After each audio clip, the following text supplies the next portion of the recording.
don't think our church is this quick. Welcome to the October 28th, 2019 Salina City Commission meeting. I'd like to confirm from the clerk that the Kansas Open Meeting Act required notice has been provided. Yes.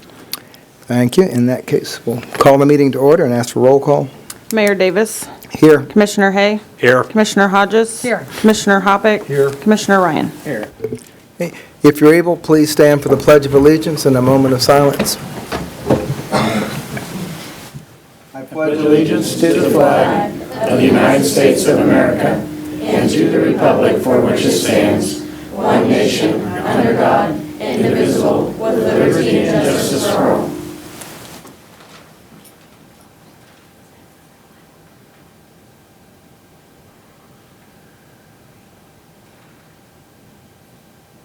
Thank you.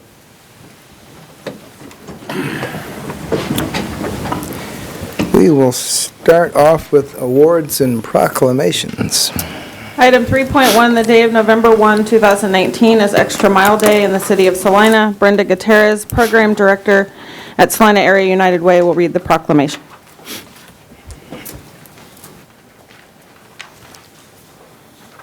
Good afternoon, Mayor, Commissioners, and staff. I'm Brenda Gutierrez. I'm the Program Director with the Salina Area United Way. At the Salina Area United Way, we fight for the health, education, and financial stability of all people. Today, I have some guests with me, and I'm going to have them introduce themselves, and we'll start with Mr. Emig. My name is Jason Emig. I'm an instructor at Lakewood Middle School. I'm Becca, and I'm an 8th grader at Lakewood Middle School. My name's Macy, and I'm an 8th grader at Lakewood Middle School. My name's Annabelle, and I'm an 8th grader at Lakewood Middle School. And Mr. Emig's going to tell you a little bit about why they're here. To the mic. Thanks. Appreciate that. I am in my second year of my master's through USD through Offinse partnership with Kansas State, our leadership academy at USD through Offinse. And my master's project is creating a civics organization at Lakewood, getting our students involved in their community, whether it's Salina or the building. And we've started off small this year, but I have several small groups working on projects and how to better either their building or the community. And these young ladies were nominated by teachers to be part of their peer mentor program at Lakewood, to be mentors to the students of Lakewood.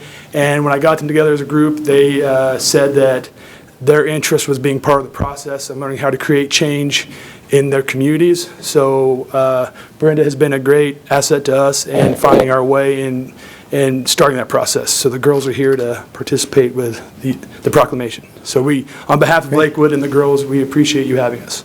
Thank you. Whereas Salina, Kansas is a community which acknowledges that a special vibrancy exists within the entire community when its individual citizens collectively go the extra mile in personal effort, volunteerism, and service, and Whereas Salina, Kansas is a community which encourages its citizens to maximize their personal contribution to community by giving themselves wholeheartedly with total effort, commitment, and conviction to their individual ambitions, family, friends, and community, and Whereas Salina, Kansas is a community which chooses to shine a light on and celebrate individuals and organizations within its community who go the extra mile in order to make a difference and lift up fellow members of their community. And whereas Salina, Kansas acknowledges the mission of Extra Mile America to create 550 Extra Mile cities in America and is proud to support Extra Mile Day on November 1st, 2019.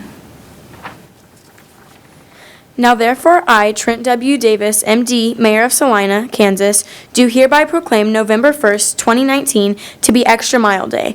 I urge each individual in the community to take time on this day to not only go the extra mile in his or her own life, but to also acknowledge all those who are inspirational in their efforts and commitment to make their organizations, families, community, country, or world a better place. That is nice. Other than getting all your homework done that night before, what else are you going to do that day?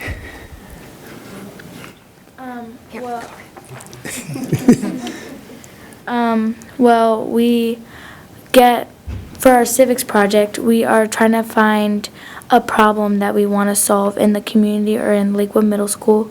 And so to start off, we went to see students' feedback, and I guess during lunch, we had like a table where we set up and we see what they want to see fixed. And they give us their feedback, and that's just what we're trying to go off of to see what they want instead of what we want, I guess. Thank you. If you run short of problems, we can send you about 30. I So would this, also like to say we have a girl gone tonight. Yeah. Emma Rudina is our fourth member, and she wasn't unable to be here tonight for a different obligation. So we have a fourth girl supposed to be here now.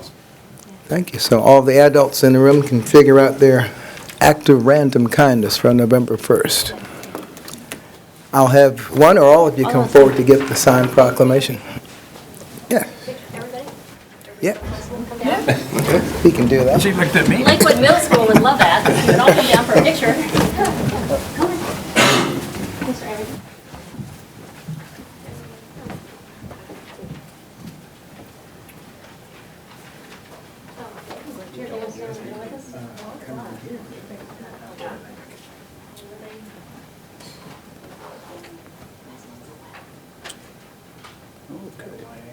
There we go, yep. 1, 2, 3. 1, 2, 3. 1, 2, 3. That should be plenty. Thank you, guys.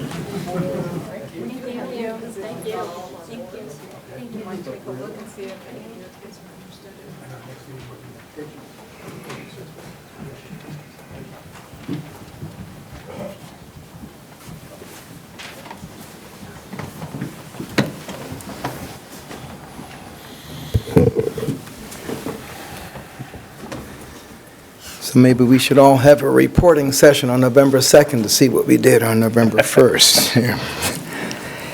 This is now time for Citizens Forum. It's an opportunity for anyone to approach the podium to present to the commission on any topic that's not on the agenda. We just ask that you limit your comments to 5 minutes. Hi. And give I'm your name to the clerk, please. Thank Deborah you. Corrales. Can I bring you some stuff again? Yes, ma'am. I'm giving you 3 packets. The first one is a picture of a bunch of dogs. The idea of that is for you guys to pick out the one you think is the pit bull. I won't forgive you this time. Thank you. And if you can't do it, don't feel bad. Experts fail at this all the time.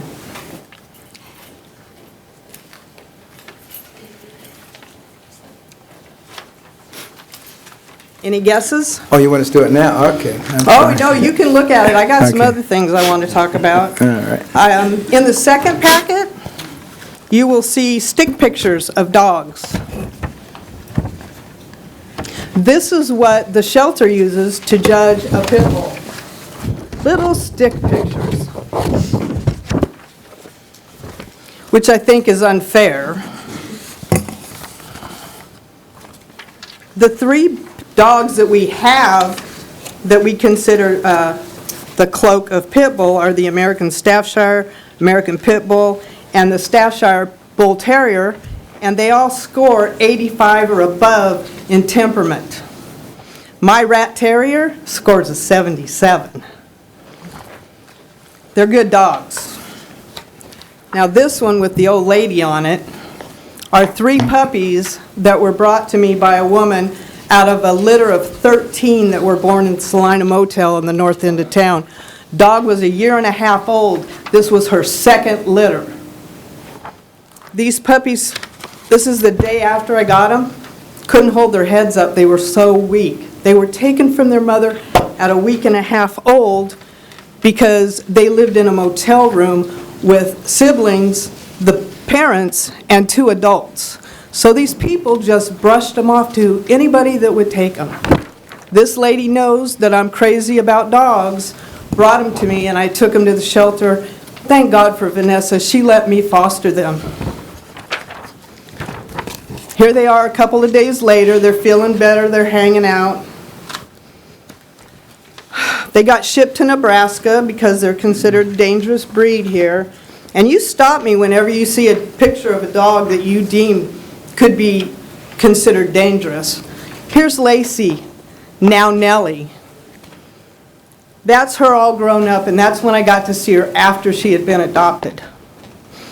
Now, I like animals a lot more than I like people. They don't let you down. I don't care, they don't. People do. And I'm sorry, last week I showed you some pictures of her. I forget how hard I am from looking at those pictures because I've seen them so much. I saw the horrific look you when I showed you the picture of the dog that had been put on the barbecue. I'm sorry. They grilled her and then left her in the middle of nowhere to die. A stranger picked her up and carried her miles back into town, and we consider dogs vicious. Nikki, my friend named her after her. Sweet, sweet dog. And then Dominic, all grown up. These dogs have not hurt anybody, and they were kicked out of this town because of what they might do. What happened to innocent until you're proven guilty? I was treated like a criminal when I got my dog. He had to have a green collar on anytime I took him out in public. Oh my God, why you got such a vicious dog? Your dog's barking at me and my dog's sitting by me, paying you no mind. Judging a dog on the way they look is unfair. It's like judging him for having a big head, you having too short a hair, you being bald. It's not right. You cannot judge a book by its cover, and this ban's got to be changed. People are being hurt, not just dogs. People are fighting them. Michael Vick's dogs, almost all of them, if you guys looked at the packet, were adopted into families with children. The resilience of the breeds that fall under this are amazing. 4 of those fighting dogs, or bait dogs, or whatever part they played, 4 of them became therapy dogs for children and adults in hospital settings.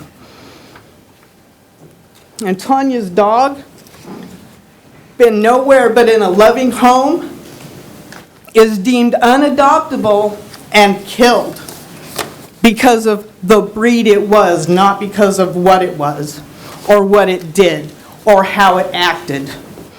She's legally blind, and her dog is now dead. The ban has to change so this stops.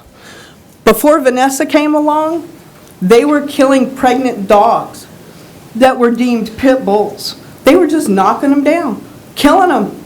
Puppies were being brought in, they killed them. These dogs hadn't done anything. They based it all on their square head, their big feet, their muscular butts, whatever. That's discrimination. It's wrong. It needs to change. If you guys have any heart at all, you'll change it.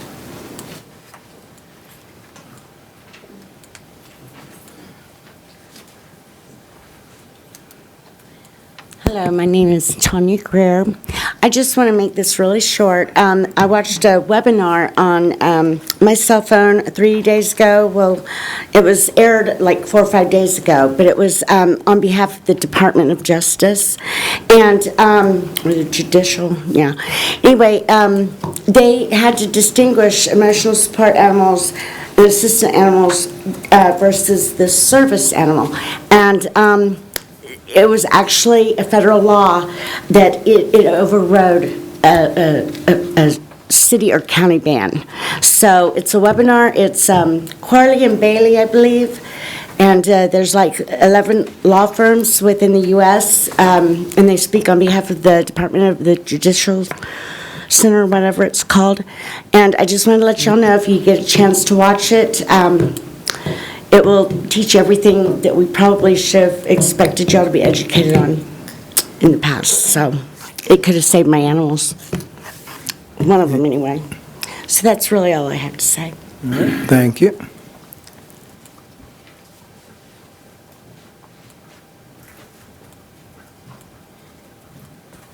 Norman Mantle, Salina. These ladies brought up an issue about dogs. It isn't just dogs. These dogs are trained to protect their owners. It's a natural instinct. I've seen it. People provoke these dogs. That's why they attacked you. They're just protecting our property. I've been places around the United States. The dog was fine. He was laying underneath this motorhome. You walked by. He attacked him. They never did anything to the dog. The dogs are just protecting their property. Same way with horses. They're very perceptive. I like my animals. I love my horses more than I love you people. And I talked to the director out the Rolling Hills Zoo, and I said, maybe we got the wrong people out there in the zoo. Because the way some of these humans act, we're just a more intelligent predator. That's all we are. So you need to back off a little bit. And like the lady said, treat these animals fairly. We can train these dogs. They won't attack. We need to train you, and you, and you. So everybody deserves, all of us are mammals. The person we call human, we're pathetic. Probably the most pathetic creature on the planet. So I agree with what these ladies are saying. I wasn't going to talk about that, but I thank these ladies for bringing it up. What I'm talking about is the misuse of water, not only in this county, this state, this country. I go to meetings around this state, Kansas Department of Water, Kansas Department of Wildlife, Parks and Tourism. I just went to a meeting last week in Newton, Kansas, Cattlemen's Association. And we're running out of water. And I heard these guys talking. They didn't know where I was from. And they're watching you here in Salina. They says, those people in Salina, that's what they said, those people in Salina, you're mistreating, you're misusing your water. There are counties out there right now in western Kansas, Scott, Lane, other counties, they are running out of water. There are other areas in this state. They're putting restrictions on water use. You can't water your lawns. You can't wash your car. You don't use water out here on this courthouse lawn to irrigate grass so it looks pretty. These other states, they know what water issues are. There are other issues that's coming down court rulings, federal court, the U.S. Supreme Court. Us cattlemen and other people that are concerned about water, we're watching this. Because if it's ruled as the laws are written, the Native Americans are going to exercise their water rights.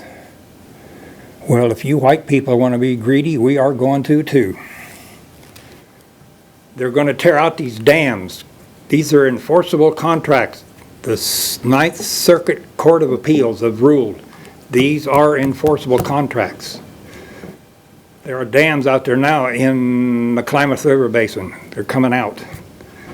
We didn't treat these people right. We didn't honor the contracts that we made back in the 1830s, 1820s. The Native American says, all right, we need to clean up our house here at first. If we're going to do this, if we're going to be a nation of laws, let's honor them. So that's the kind of meetings I go to. You better look outside the side of this county, because it affects us all. I've seen another study just issued. The western half or 2/3 of Kansas, the population is going down, and it will continue to go down. So that is going to affect your budget, your tax base. Like I said, those people at these meetings, they talk about Salina County.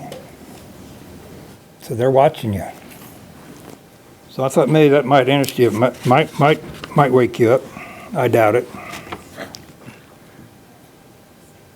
And I've listened to you people talk about waste management. What are you going to do if these other counties don't take your refuge?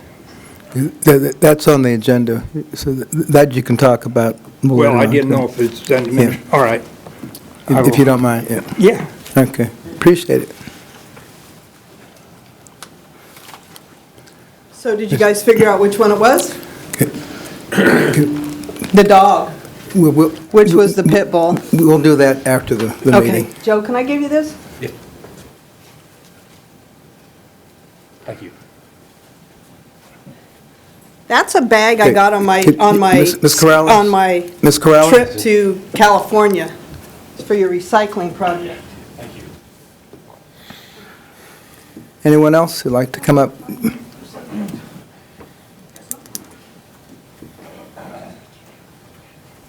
Good afternoon. John Blanchard, 250 South 9th Street. Shandy, for the record, I'd like to state that I love puppies and babies.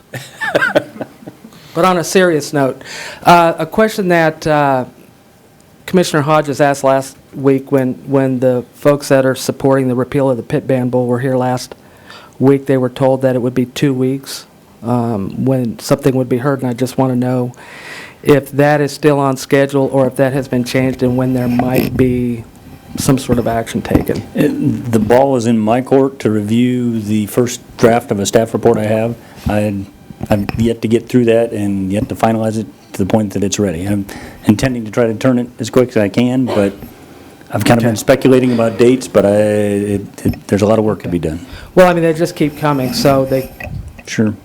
2 weeks, 3 weeks, 2 weeks, and so hopefully some definitive schedule will come to that. And that kind of brings me to my second point. Last week, we also talked about an issue of trying to contact bond counsel regarding the ability to address taxation of developed properties and lots through the development agreement phase of a project, and I appreciate that you responded to an email that I got you, but I was kind of looking for a more definitive schedule on that. The reason being is that although the idea and the thought came up during the special assessment portion of last week's meeting, the special assessment policy has been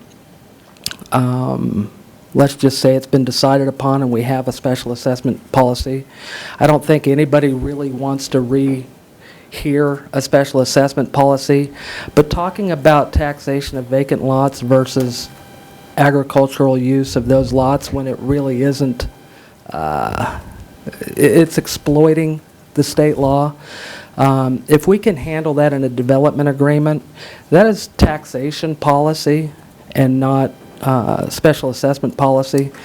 I think the timing is important because not only is it tied to internal improvements made through special assessment, but we just had a long discussion about how to fund perimeter roads, and a significant portion of those perimeter roads are going to be paid for by the taxpayer at large.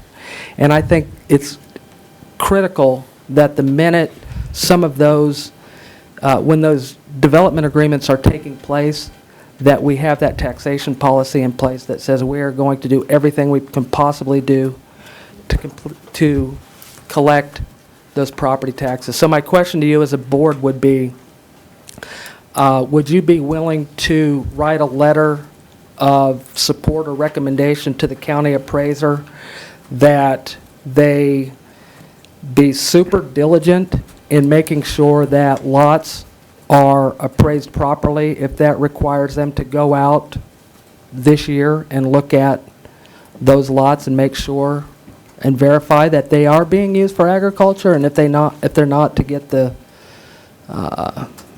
the assessed values and the appraised values in the right columns. I guess what I'm asking in short is that are you guys serious about collecting every bit of property tax that the taxpayers should be collecting, and will you be willing to do something other than leave it with the county assessor to do that? Would you be willing to write letters to the state? Would you be willing to write letters to the local assessor? And would you be willing to start putting that requirement in your development agreements? And so that's a question for you guys. As far as the schedule on getting something back from How long do you think it would take the bond counsel to come back with an answer on that? I spoke with them. They had an initial reaction. They had some IRS rulings that they wanted to review as related to this, and they understood the connection between that and that question and upcoming development agreement. So while I didn't get a specific time commitment, they indicated they'd try to make it a priority and try to have an answer as we brought the next development agreement forward. And then I'll just wrap this up here. I really appreciated, Greg, your response at the end, the end response you had last time, that should the bond counsel not have a problem with it, it seemed like it was just a matter of contract law. And so my last question to you is that if bond counsel does not have a problem with that, would you be willing to put something like that into your development agreement? We'll take that as a rhetorical question, since it's not an Well, agenda item. I'll ask you up and here, but open can I for get discussion right now. Can I get a response from each of you in an email then sometime this next week? After we've had a chance to study it, then we can discuss it Well, publicly. the question is, if... Well, you won't get a response from me, If your bond counsel says there's no problem with it, Then would we'll- you be willing to collect every bit of sales tax or property tax on those properties that you would be due? That's the So decision I look I'll forward to make. your response. Thank you. Well, no, you can hear it now. We'll discuss that when it becomes, Mr. Blanchard, you can't have it both ways. Don't walk away when someone's talking to you. My apologies. I'll come up. Usually I don't get a response, so I didn't think I was getting a It's response. not an agenda item, which is the reason we're not discussing it now. And just like any other agenda item, once we get information in which to make a decision, then we can discuss it. So can I be Well, assured by that response that once the response comes back from bond counsel that you will make a motion to place an item on the agenda to discuss it and take some sort of formal action? We can discuss it. That doesn't guarantee action. I appreciate that. That's All what right. I was looking for. All right. All right, thanks. Anyone else to come up to the podium?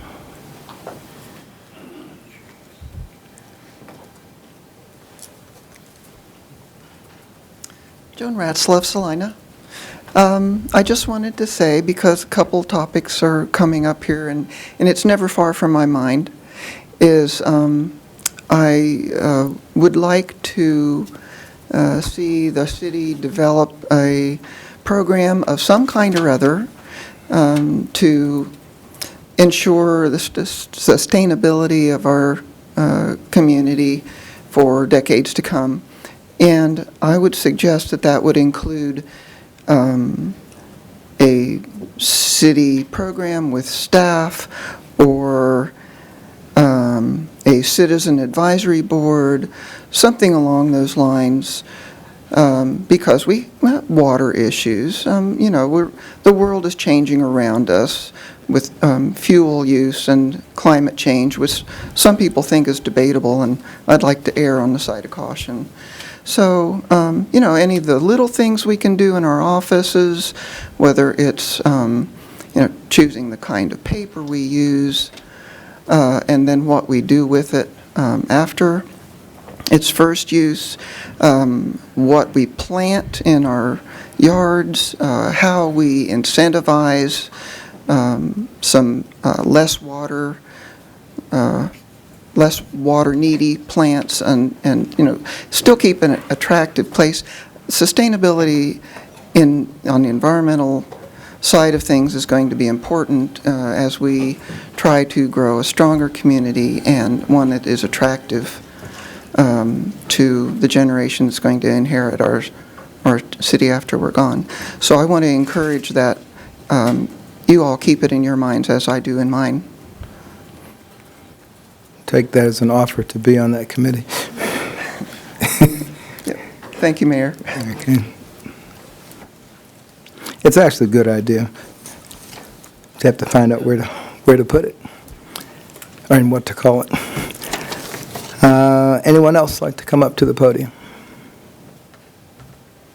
All right, we'll move on to the consent agenda.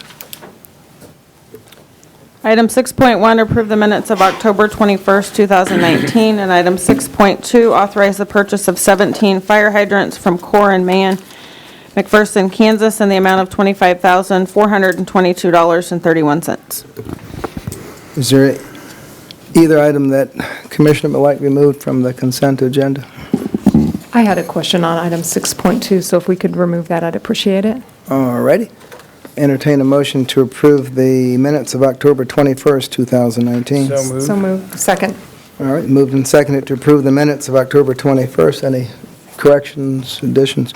All in favor, say aye. Aye. Any opposed? Motion carries 5-0. And item 6.2, who would that be attached to? Mrs. Martha. Tasker. Yeah.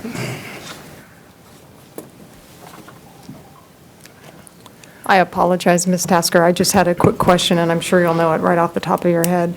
But I saw that we had 22 fire hydrants left from last year's purchase, and with this year's, we'll get to nearly 40 that we're able to install this year. Should we be able to get all of those installed? And I guess why we had the surplus from last year, did we just not have enough staff to get them installed, or? Well, it's probably all of the above. Yeah. We're short a few staff in water distribution, about 4 out of 12, so we've struggled hard to find those employees. And it depends a lot on the conditions. We often have several fire hydrants that are hit, and sometimes they're the older and we have to replace them.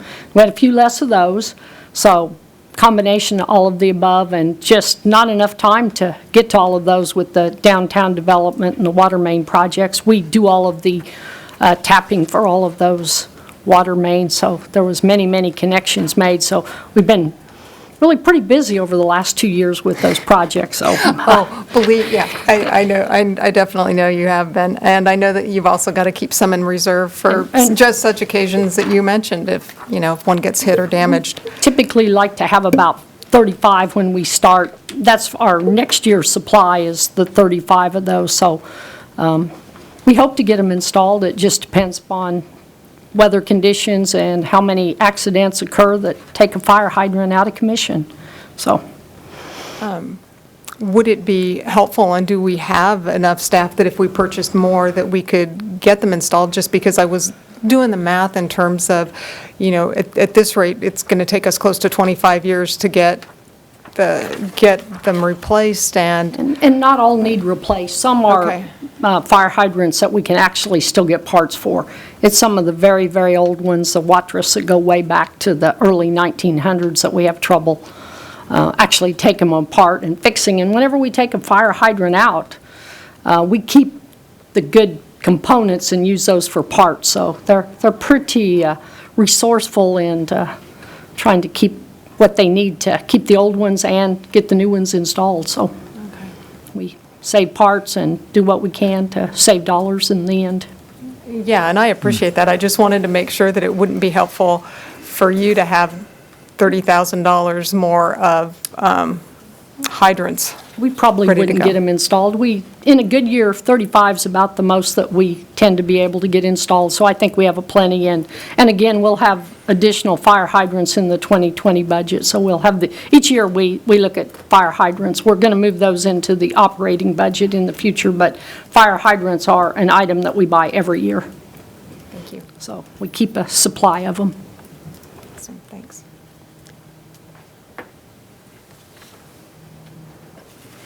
All righty. Since it's been brought, any public comment? Should have asked the other commissioners, but, all right, entertain a motion for 6.2. Mr. Mayor, I move we approve, authorize the purchase of 17 fire hydrants from Core and Mize HD Supply Waterworks, McPherson, Kansas, in the amount of $25,422.31. Second.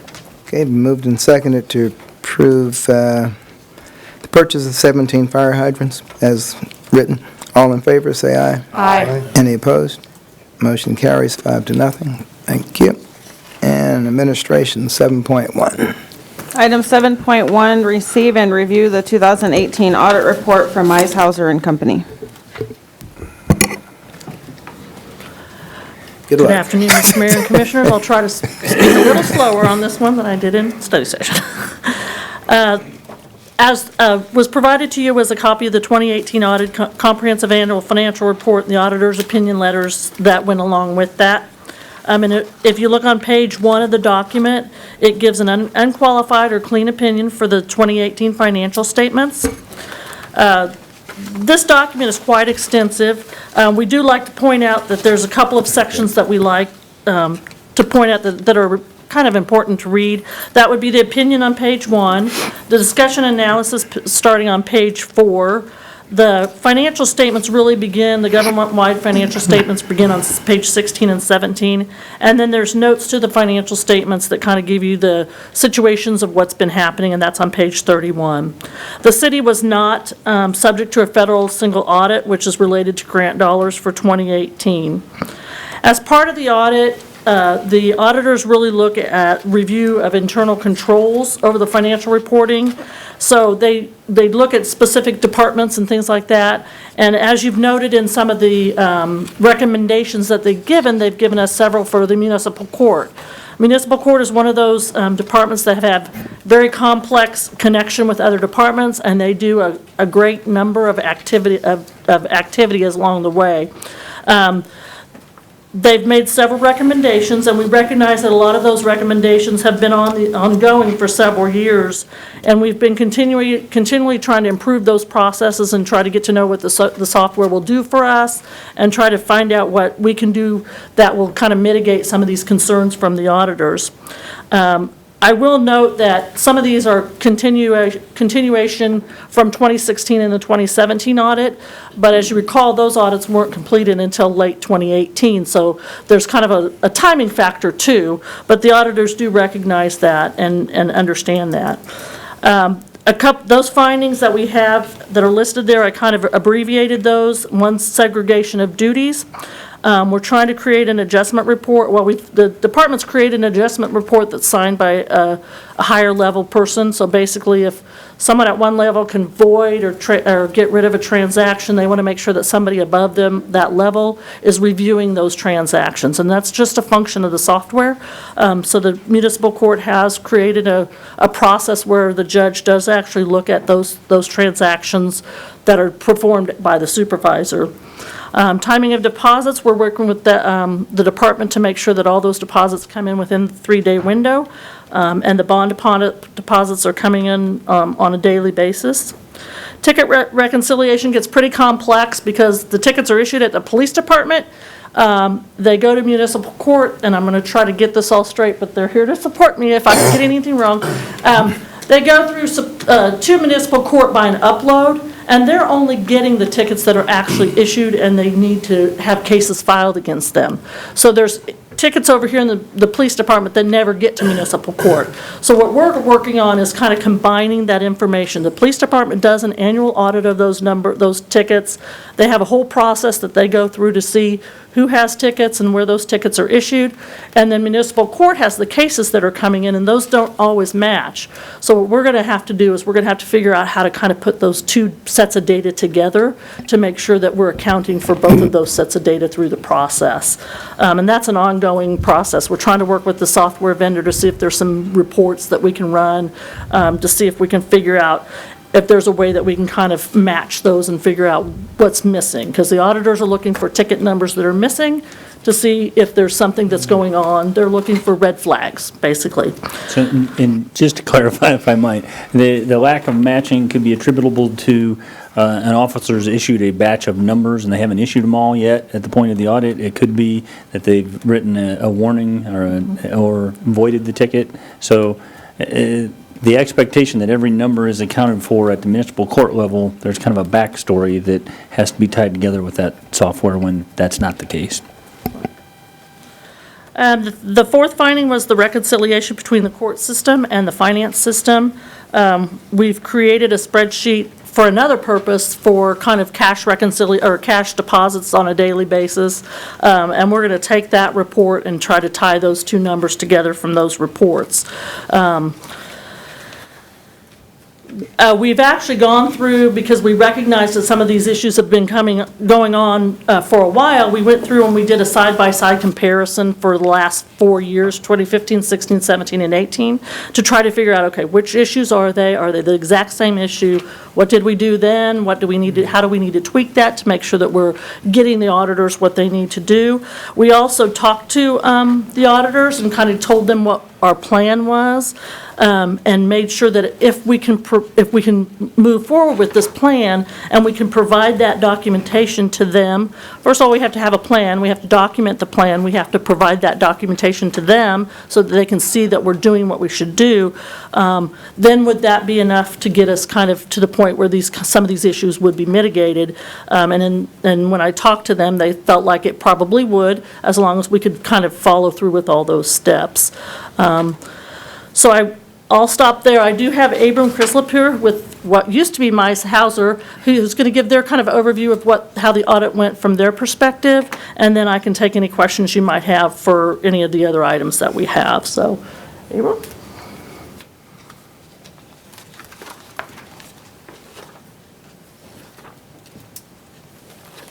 Afternoon. Good afternoon. I'm Abram Crislip, and I'm here with Kindred CPA right now, as you said, formerly with Mize Hauser. We're in the midst right now of a transition in ownership of our firm, and actually with some retirements and some things that are going on, this is the last year we'll be providing the audit for the city. I'm sure that you all are aware of that at this point. I did want to start by just saying we really appreciated our time serving as your auditors. You've been a great client over the years, and I will miss working out here with your staff. So. I'll just briefly go over the audit report, which explains what the end result of the audit was. And as Debbie mentioned, if there's any questions, she and I are more than happy to answer those. The audit report starts on page 1, and the first section just describes what management's responsibility is and what our responsibility is, and that's just boilerplate language. The second page is where we give our opinion. And there's a number of different types of opinions that auditors can issue. What we're issuing right now is called an unmodified opinion, which is the highest that we can express.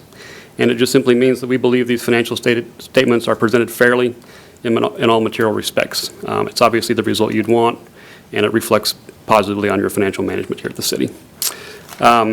Couple other things I was just going to highlight. There was an emphasis of a matter paragraph where we talked about a change in accounting principle and a prior period restatement.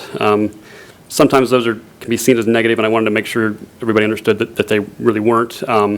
The change in accounting principle is a new standard that was issued by the Governmental Accounting Standards Board, and in order to implement that new standard, we had to restate some numbers in the prior year. It was not due to an error, just simply due to a change in accounting principles. We also, in working with Debbie, located an issue where some long-term debt was reclassified from one fund to another fund, so we made that restatement, and we also made a small restatement for accumulated depreciation and some fixed asset values as the city sort of evaluated some prior year fixed asset additions to make sure that the numbers were correct. So that's what that's about. Other than that, now is not a good setting, obviously, to go through a 150-page financial report, but all of the financial data there is there for all funds. There's no disclosures that go into kind of narrative detail on accounting principles used. They provide things like long-term debt schedules, a lot of information about the CAPERS benefit plan, things like that. So if you have any questions, I'm more than happy to address them. Question? Wherever you want to start. I have Go ahead. one question, or maybe two on the same page, and then I have a comment, I guess. On page 41, it deals with the statutory violation. Could you discuss that a little bit, dealing with the bicentennial fund and the bid and the special parks and rec? That's a statutory violations under paragraph B. Page number. Oh, sorry, okay. My page number is a little bit different on my report. I'm sorry. Yeah, so every year the city obviously issues a budget that's filed with the state, and if the city spends more than what was budgeted, the options are to amend that budget and increase the budget authority. In this case, those funds were over budget, but that budget amendment was not filed, so technically it's a statutory violation. I would say this is a fairly common finding. We run across this several times a year with different cities, and usually it's just either because of an oversight or because there wasn't time at the end of the year to get that budget amendment filed. I don't consider this to be a major issue by any means. Is there something, I guess this is for Debbie, we should do to try to not have that happen again? Is there a procedure? Typically what we do toward the end of the year, sometime around November, is we look at the budget authority for every fund and to see where we think it's going to end up at the end of the year. Unfortunately, things happen between November and the end of December. I know for like the Special Parks Fund, it was like $49 or something like that. So if something happens that we didn't anticipate between that time and the end of the year, that we have to do a publication and do a public notice and all those things, it really becomes a timing issue. And a lot of those funds will be funds that are coming in and then going out. As we know with our our amendments are typically, we got more revenue and we had to pay it out than we actually budgeted to pay out. So I don't know what the exact amounts on for those specific ones, but I do know the parks one was that. And then, this may be... I might add real quick on that. With certain findings in the audit, we have some leeway as to how we have to present those, whether it's just a management recommendation and a secondary type of letter. For statutory items like this, we have to present it no matter how small the dollar amount was, which is, again, why I'm saying this is not a major concern. These was small budgetary violations, but under the Kansas Municipal Audit Guide, we have to report it no matter what, so. And then this may be okay, go ahead. No, I was just going to say, I think you hit on something that maybe, something that I might be interested in seeing in the future. If, when I see the word statutory violation, and we don't have a way of knowing if it's $49 or just an accounting thing in and out, it might be helpful to have that information. It is in each fund has a schedule. It's there too, but we could include it in the note if you'd like. That's not a problem at all. Then a question, maybe this is for you, Debbie, it just steps down to paragraph C, when it talks about our legal debt margin. We were talking about, last week, we were talking about we were at 41%, and this says we may have an outstanding to 30% of the assessed value of all tangible. So are we at 41% of that 30%? Yeah. The debt limit is calculated on 30% of your assessed value. Right. That's where it starts. And then we figure out how much applies to that. And that's where I think it's 47%. I'm not sure which the number is. If it's 40, if I told you 41, that's probably what it is.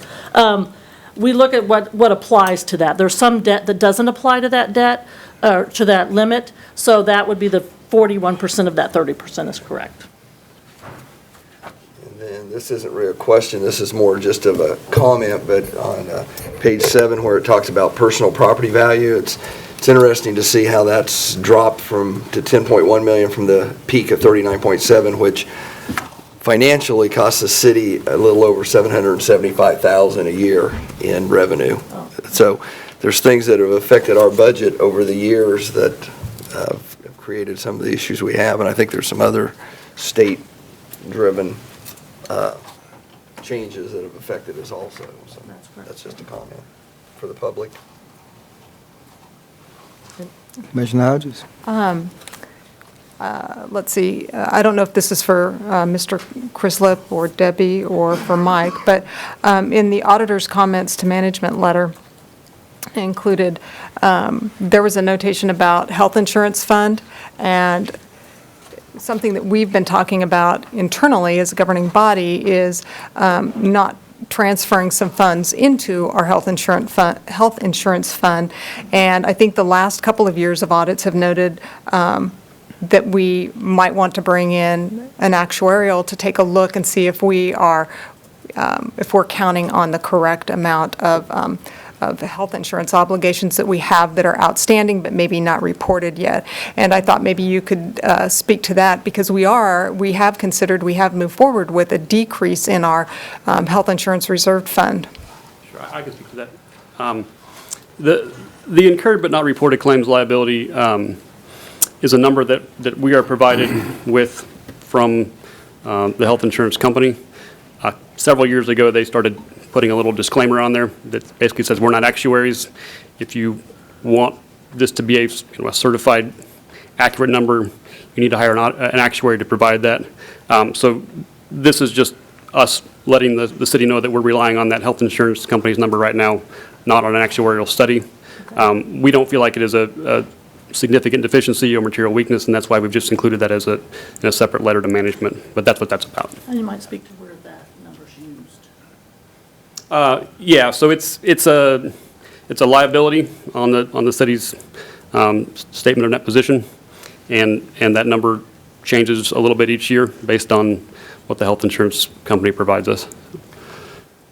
So basically, it's part of the gap statements that they're trying to figure out how many claims have we gotten through the end of the year that we actually haven't seen. Right. And so that's kind of the number they're trying to create from that. And the health insurance company usually has those numbers. Okay. So we feel good about the numbers, it's just more or less a disclaimer then, because we don't have an actuary doing the entire analysis. Right, okay. Insurance company disclaimer passed on by the auditor by way of our audit. Okay. And Debbie, I just want to tell you, I appreciated you going back over the last several years in terms of seeing the material weaknesses that have been pointed out, because I went back and I couldn't find an audit without material weaknesses since 2013. And unfortunately, a lot of them have been the same kinds of issues with municipal court and vis-à-vis the police department's ticket numbering system. And I know that you've had a lot on your plate to deal with, so I'm not meaning to like call you out or anything, but I think from Mr. Scragg, when will like the daily case dismissal and adjustment report, when can we expect to see that implemented? And when we get to that point, will we have, I understand that you won't be doing our future audits, but will we get that to a new auditing company to ensure that it meets their reporting standards and we're not just doing a lot of work for no return and just to get called out for more material weaknesses? Correct. I was part of that conversation. We've already, upon receipt of the audit, we, staff of the finance department, myself, and municipal court sat down and did that side-by-side comparison. We talked about the reporting that's already underway.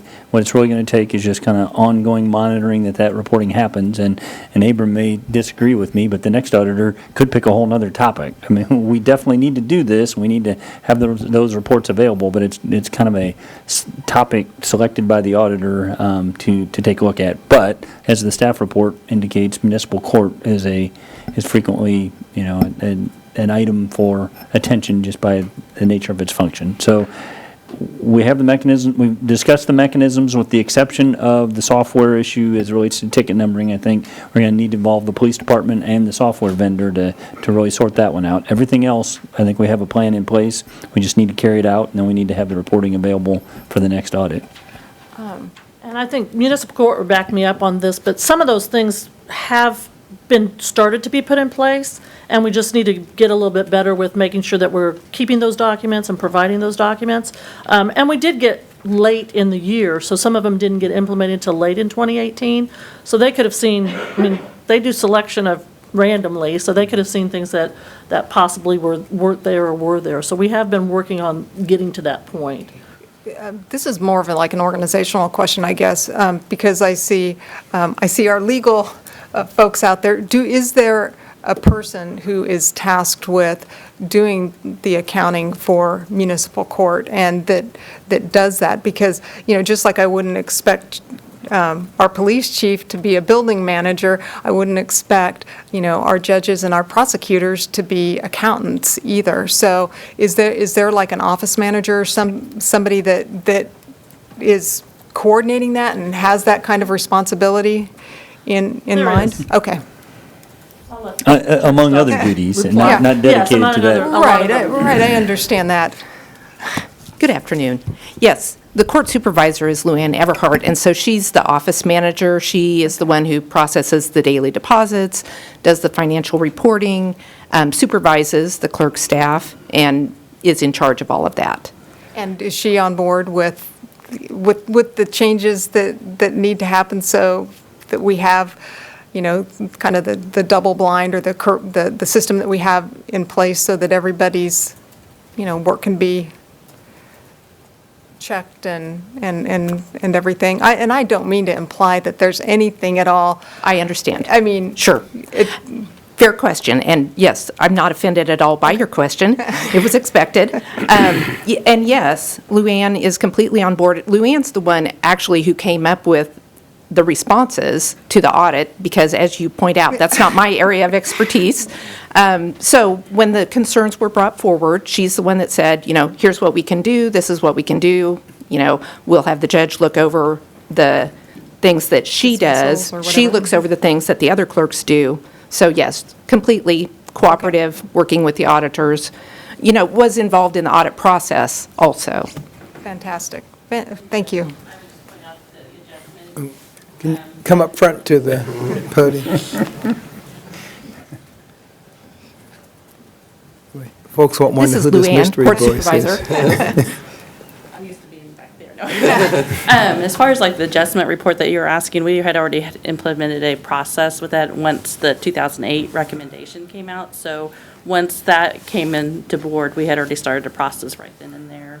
And so we've been doing that, continuing on since the opinion had came out. So it wasn't like something that we're still trying to work through, but we do have internal controls where, as far as like an adjustment is made to a case where it's, the fine is suspended by the judge or some other related reason, or it's been dismissed. The clerks have abilities to adjust that out because it's been court ordered. I would approve their adjustments.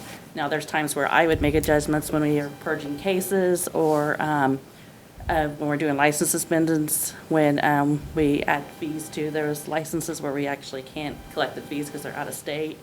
Those adjustments are approved by the judge. So there is a tier level on approving of who does the adjustments now. So a lot of the material weaknesses that we see been listed here have been corrected, and, okay, thank The you. only one that I think we're really kind of focusing on are now the tickets, the Right. numbering system. Right. Thank you.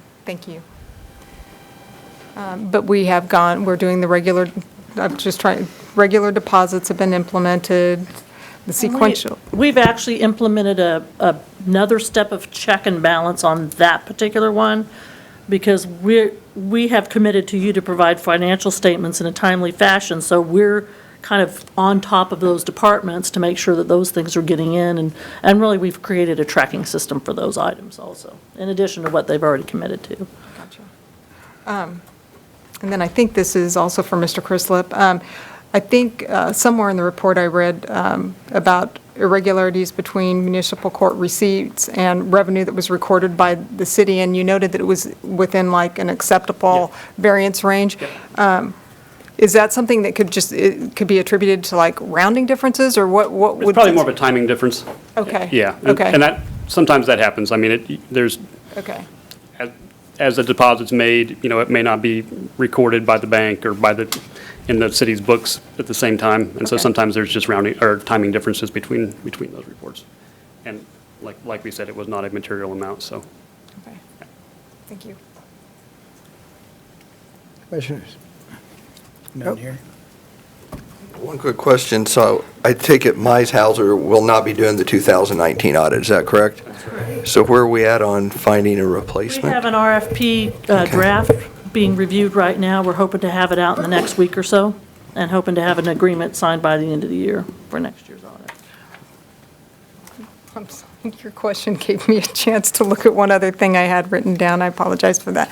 I've just been, like I said, I went back and I just pulled some of the previous audits to see where things we were, not getting fixed. And I noticed that in one of them, we were not qualified as a low-risk auditee. I mean, was there, That's. what does that refer to? Okay, so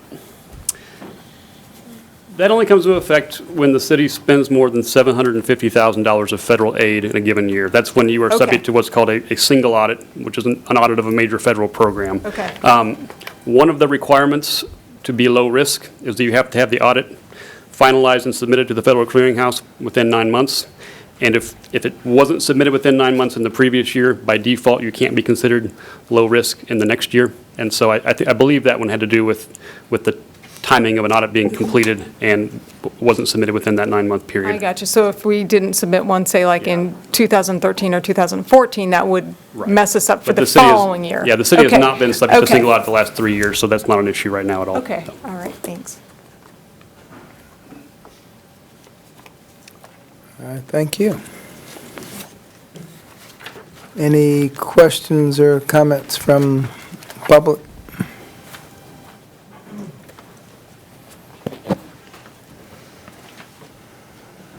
John Blanchard, 250 South 9th. Last week in the study session, I asked a question regarding the 2015 audit.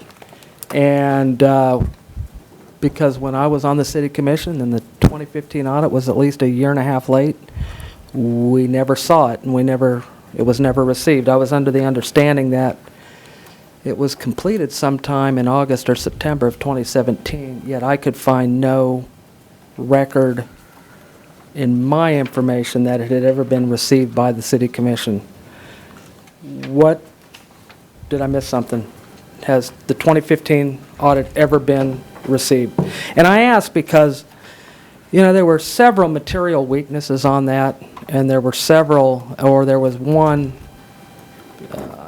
significant discrepancy, whatever they call that, a substantial discrepancy. And, of course, you've talked about all that, and I'm pleased that they're starting to be taken care of. I ask because I want to know, what are the processes that we do to ensure that not only our audits are being done in a timely manner, according to state statutes, because the state statutes, as I read them, require that they be completed by the end of the year, the following calendar year, and if they are not, that an extension be requested and granted. Now, I don't ever remember on the 2015 and 2016 audits being informed that the audit was not going to be done on time or that an extension was requested or granted. So my question is what can we do moving forward to make sure that the audits are done in a timely process, and if they're not, that somehow commissioners are made aware that they won't be, and given the reasons why. So, Could we first of all, refer that to the city so we can handle this year's, well, the 18 I am, audit but I right asked now? the question yesterday, and as it refers to the 2018 audit, the question is there because it's quite simply when you go 3 years without an audit and you finally have one and you have 3 days to read it, it makes it a little bit difficult. So I asked the question a week ago, do we have a 2015 audit? I mean, we have a 2015 audit. Was it ever received by the city commission? And if not, then what do you do about that? After Mr. Blanchard asked that question, I did go back and laserfish to see if that had been presented and received. I did not find anything. I honestly don't know what to do. I could bring it for a receipt. It is out on the website. So it's been performed, it's been completed. It was completed in late June of 2017. As you know, in the time frame between no director and where we were having an outside party help with that audit. I did not find anything that said how you rectify it. So if you prefer, we could bring that for a receipt. If not, it's on the website. I'm not sure. I guess this would be a question Abram, for. could answer that question? And statutorily, do we need to receive the audit? And is the 16 audit been received, I guess would be the other The question. 16 and 17 audits both have been received. Okay. They were received last year. There is no statutory requirement that I be here for the presentation. In fact, a lot of our city clients don't request that I be here. So I don't personally track when audits are received and approved by the commission. I do think it's definitely a best practice. I honestly don't know off the top of my head if it's statutorily required, but it should be presented. There's no reason why it couldn't be presented late and approved late. So just so we're clear, the audit was conducted, it was received Yes. on the date that Debbie referenced. We don't have any record where it was received by the city commission, so it requires some additional research to see what the requirements are and what options we might have at this time. Well, if that's what Mr. Crislip recommends as like a best practice, then, and it's a matter, I mean, we have the audit. I mean, we just need to review it, and as you mentioned, you don't need to be here for that. So if it's a matter of, just having it on the record, it doesn't seem like that would take too We much. can certainly facilitate that. Okay, thank you. And as far as the other question was not getting the audit done before the end of the year, I did a little research on that, and statute does say that you have to have it done by the end of the year. I did not find where there was a request for an extension, nor did I find on the Department of Administration's website an application for extension, so I'll have to do a little bit more research on that. We have, however, put into place practices that are getting the audit done in a more timely fashion, and we have more requirements based on our STAR bonds and things like that that require us to do that. Typically, we would hope that it's done by June 30th of the following year, because that allows us to apply for GFOA achievement and some other things. So as we go through the RFP, one of the requests to them is going to be that this is the schedule that we'd like to have this done, and that will allow us to kind of negotiate that as we go forward. But with our audits being so far behind for 2014 with the software system in 2016 and 17, we weren't in that position at that point to have that kind of negotiating tool. So we kind of got left with where we could fit into schedules, so. Yeah, I'm speculating a little bit, but I think we fell out of schedule because we weren't able to produce the records that they needed. And so then we were kind of playing catch-up, trying to fit into whatever schedule they had available, which caused us to bleed into the fall. And as Debbie said, I think we have an opportunity through the RFP process to get a competitive proposal and try to get an earlier date. And we've had quite a few conversations with the commissions over the years about kind of our software challenges that contributed to our inability to be responsive to the auditor, which I think contributed to that date slipping. And the other question that I'll answer is did the city commission kind of get notified? I did go back and do a little bit of research into some of the CIMs that were provided by finance throughout that period, and there was comments in there about the audits as they were progressing. So in 2017, there were some notes about the 2015 audit and things like that. So I think that was the intent of communicating kind of where that audit was, not having been here at the time. That was just kind of the information that I was finding as far as communication. Okay, thank you. You did, and I appreciate the thoroughness of your response, and I really do. And so, respectfully, Mayor, the reason why I bring it up during the 2018 is is for that specific thing. Was that atypical, or are we putting processes into place to make sure that those types of things don't get looked over? Kind of like how you now read the coma thing before the meeting. Are there processes we can do to make sure that we're staying within the state laws and doing everything else? I think the response was excellent. I'm confident that Ms. Pack has the finance department kind of back on the rails. I mean, I know there was a significant issues in software and all of that, but I appreciate that, and so thanks for the opportunity. Any further? So I'm going to tell you what you need to do with this. We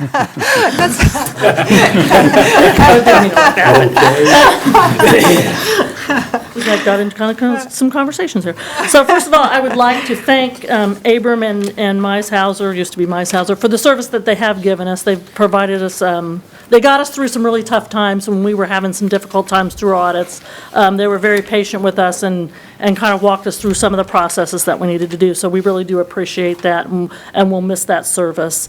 There's no fiscal impact to this. You have pretty much two options. You can receive the report, or you can postpone the receipt of the report if you'd like additional information or you have further questions. After you do approve the receipt of the report, we will be putting this online. We didn't want to put it there before we got your kind of approval, and we will be forwarding it to any of the outside agencies that we're statutorily required to send it to. Okay, any action from the commission? Mayor Davis, I move that we receive the 2018 audit report from Mize and Company. Second. Moved and seconded to receive the 2018 audit report. All in favor, say aye. Aye. Any opposed? Motion carries 5-0. We can proceed on to 7.2. Item 7.2, award contracts for the asbestos abatement and demolition of 540 West Iron Avenue. So, Sean Pilger, building official for the city of Salina. A little bit of background on this. The property at 540 West Iron was declared a dangerous structure on July 16, 2018, and given an extension to make needed repairs on October 22, 2018. The property owner was unable to make the needed repairs, and staff began the bidding process for the abatement by the city. That process includes an asbestos evaluation of the property, which showed substantial amounts of asbestos that needed to be removed prior to demolition. On March 26, 2019, bids were opened, and the project received only one bid in the amount of $50,000 from Excel Dirt and Excavating LLC for the demolition and asbestos removal. Excel is a licensed demolition contractor, but is not a certified asbestos abatement contractor with the state, so they had to subcontract that part out. The bid form in that time included bidding for the total job, including asbestos abatement. Since the property had a larger amount than usual of asbestos, and in an attempt to reduce costs to the property owner and potentially to the city, staff decided to reject the initial bid and split the bidding for the project into two separate parts of demolition and asbestos abatement. City staff worked with City Building Maintenance Director Troy Reinert, as well as legal counsel, to create separate bid packages for asbestos abatement and demolition. On October 15th of this year, bids were opened, and we received two separate bids. The first for asbestos abatement from B&R Insulation for $18,495, and the second, we had one bid received for demolition of the structure from Excel Dirt and Excavating for $19,000. The total cost for asbestos abatement and demolition for the structure at 540 West Iron totaled at $37,495. The act of rejecting the initial bid for the project and splitting into two separate bids saved $12,505. On a fiscal note of this, funds are budgeted each year in developmental services. Development services budget for structure demolitions. As of September, the amount currently available in the 2019 budget is $51,102. After the demolition is complete, costs will be incurred and will be billed to the property owner. If not paid, ultimately certified as a tax lien against the property. Given the projected completion date of the demolitions, these assessments should first appear on the taxes due in 2020. Have a recommended action here. You can vote to award the contract for the demolition of 540 West Iron, project 19-0002 to Excel Dirt and Excavation LLC of Salina in the amount of $19,000, and award the contract for asbestos abatement at 540 West Iron, project number 19-003 to B&R Insulation of Lenexa, Kansas, in the amount of $18,495 for a total of $37,495. Or you could vote to reject all bids and provide further direction to staff. With that, if you have any questions, I'd be happy to answer them. Question? All I can say has been a long time coming. Yes, it has. It definitely has. We've drugged this one out a long time, and I'm glad that we're there, because it's just right around the corner from me, and the kids that play on that front porch, the kids that play around that property, the kids that climb on that roof, I'm just glad to see it's gone. Yeah, it's been a lot of hard work, and like I said, the first bid came back, and it was very, very, very expensive, so we were trying to figure out a way to make it a little bit less, and we managed to cut out about $12,000 off of that, so we were pretty happy with that. So basically, this will be added to the tax rolls, and then in approximately 3 years, we'll go to tax foreclosure, and we'll get out of this, whatever we get out of this. Yes, sir. That would be correct. Yep. Well, I would like to thank staff for taking, I think, the unprecedented step of bidding the two items out separately and saving us some money there. I think that was a really good idea. I don't remember if that was Lauren's or Sean's or wherever it came from, but wherever it did come from, it was a good idea, and thank you for thinking outside the box. Okay. Thank you. Any questions, comments from the public? Hearing none, bring it back to the commission for any action. Mr. Mayor, I make a motion that we vote to award the contract for demolition of 540 West Iron, project number 19-0002 to XL Dirt and Excavation LLC of Salina, Kansas, in an amount of $19,000, and award the contract for the asbestos abatement of 540 West Iron, project number 19-0003 to B&R Insulation of Lenexa, Kansas, in an amount of $18,495, for a total of $37,495. Second. Been moved and seconded to award contracts for projects 19-002 and 3. Any further discussion? All in favor, say aye. Aye. Any opposed? Motion carries 5-0. Thank you, Mr. Pilcher. And 7.3. Item 7.3, first reading ordinance number 19-11018, amending Chapter 38, Article 1 of the Salina Code by adopting the 2019 Standard Traffic Ordinance. 7.3B, declare a compelling public purpose exists to allow first and second reading on the same day at the discretion of the governing body. And 7.3C, second reading ordinance number 19-11018. Good afternoon. I'm Christina Trocek, City Prosecutor. I come before you on the first item that involves me to ask you to adopt the Standard Traffic Ordinance for Kansas Cities.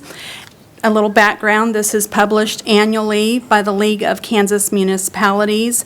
The STO handbook is modeled after the Kansas Uniform Act regulating traffic on the state's highways, and this serves as the City of Salina's primary traffic enforcement handbook for the Salina Police Department.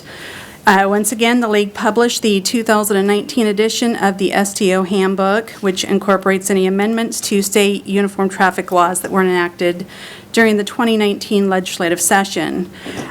Also, this year, it seems that the editor of the handbook did a review of the state traffic statutes and adopted any traffic statute that had not yet been incorporated into the STO. They did this year.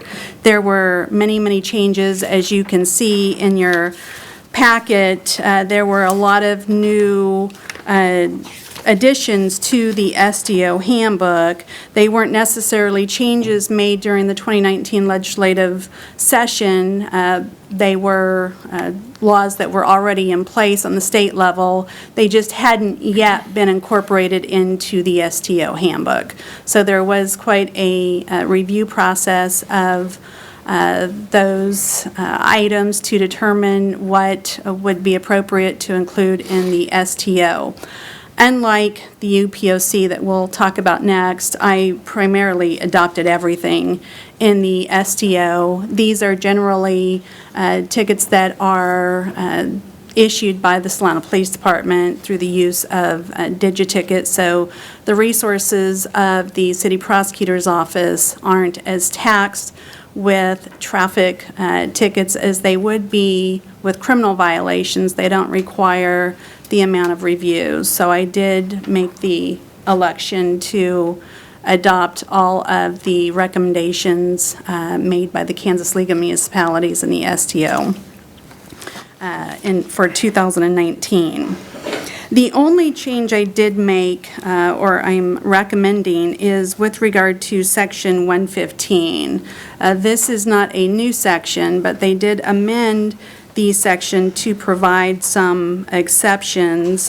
Section 115 makes it unlawful for any person 14 years of age or older to ride in any vehicle or upon any portion thereof not designated or intended for use of passenger when the vehicle is in motion. They did amend that within subsection C1 to provide some exceptions, including the exception that allows an employee, as currently stated, under the age of 14 years engaged in the necessary discharge of the employee's duty within truck bodies and space intended for merchandise or cargo. I'm of the opinion that this was an inadvertent error when it was published, because Section 115 only applies to persons 14 years of age or older. The exceptions would only apply to that same category of individuals. So I have sought to amend that particular section for use within the city of Salina. There is a separate section 182.2 that deals with individuals under 14 years of age. With regard to any fiscal note, there is no fiscal impact associated with this item. You have 5 options for your consideration today. You can approve Ordinance 19-11018 on first reading. You can approve it with amendments as you deem appropriate. You can postpone consideration to a specified date and time and provide staff direction regarding any additional information or amendments that you would like to request for further consideration. You can approve it on first reading and provide direction regarding additional information or amendments that you would like to request for further consideration at the time of a second reading, or you can vote to deny the ordinance. Due to the urgency related to adopting traffic ordinances that conform to changes made by the state legislature, the city staff is recommending that the ordinance be approved on first and second reading this evening. If you are supportive of the request, I've provided the procedures to be followed, and I would accept any questions that you have with regard to the 2019 STO changes. I just have one on, doesn't really have a page number, but I guess it's 29, section 193.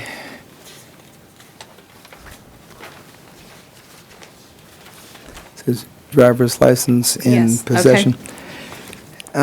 This requires a licensee to promptly deliver his or her driver's license upon demand.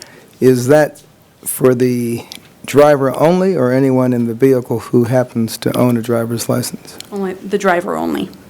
Okay, is that stated clearly anyplace else? The reason I ask is there are times when persons are not the subject of the stop and they're asked for identification, and they've, Right. maintained that they did not have to present it. With regard to enforcement of this particular section, it would only apply to the driver of that vehicle that could be referred for charges for failing to present their driver's license upon request. Okay, thank you. You're welcome. Okay, any questions, comments from the public?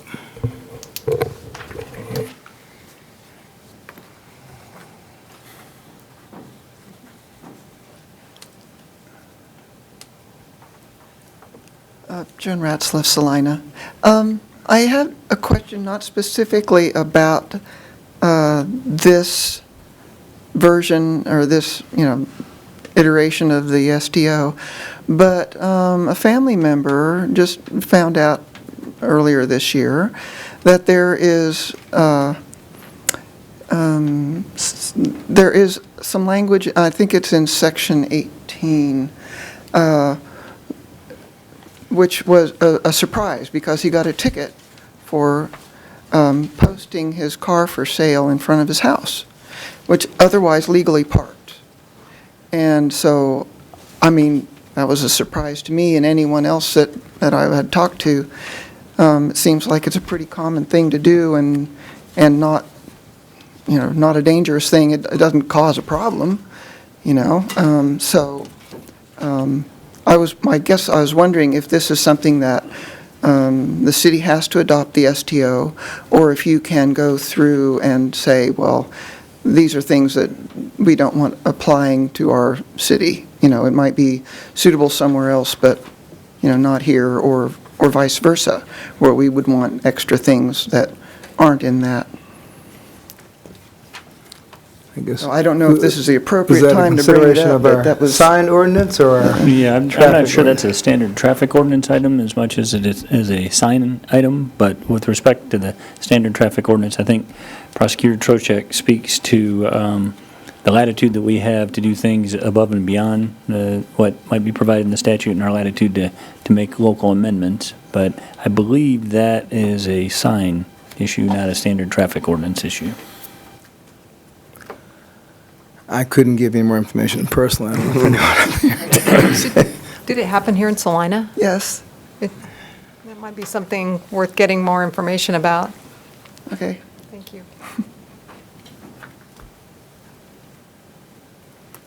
Any other comments? Mr. Mantle, come on down.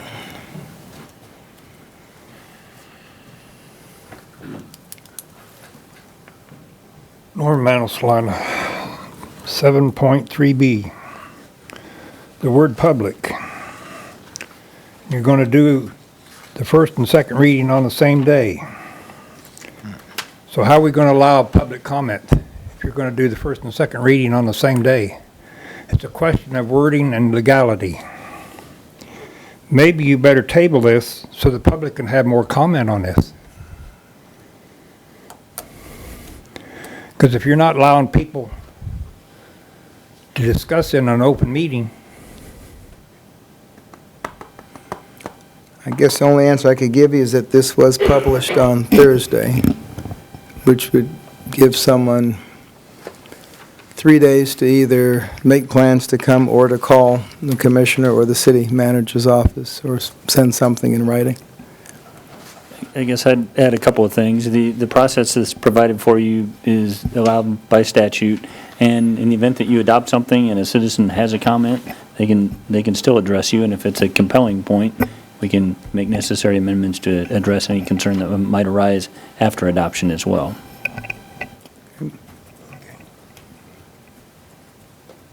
I like his answer better.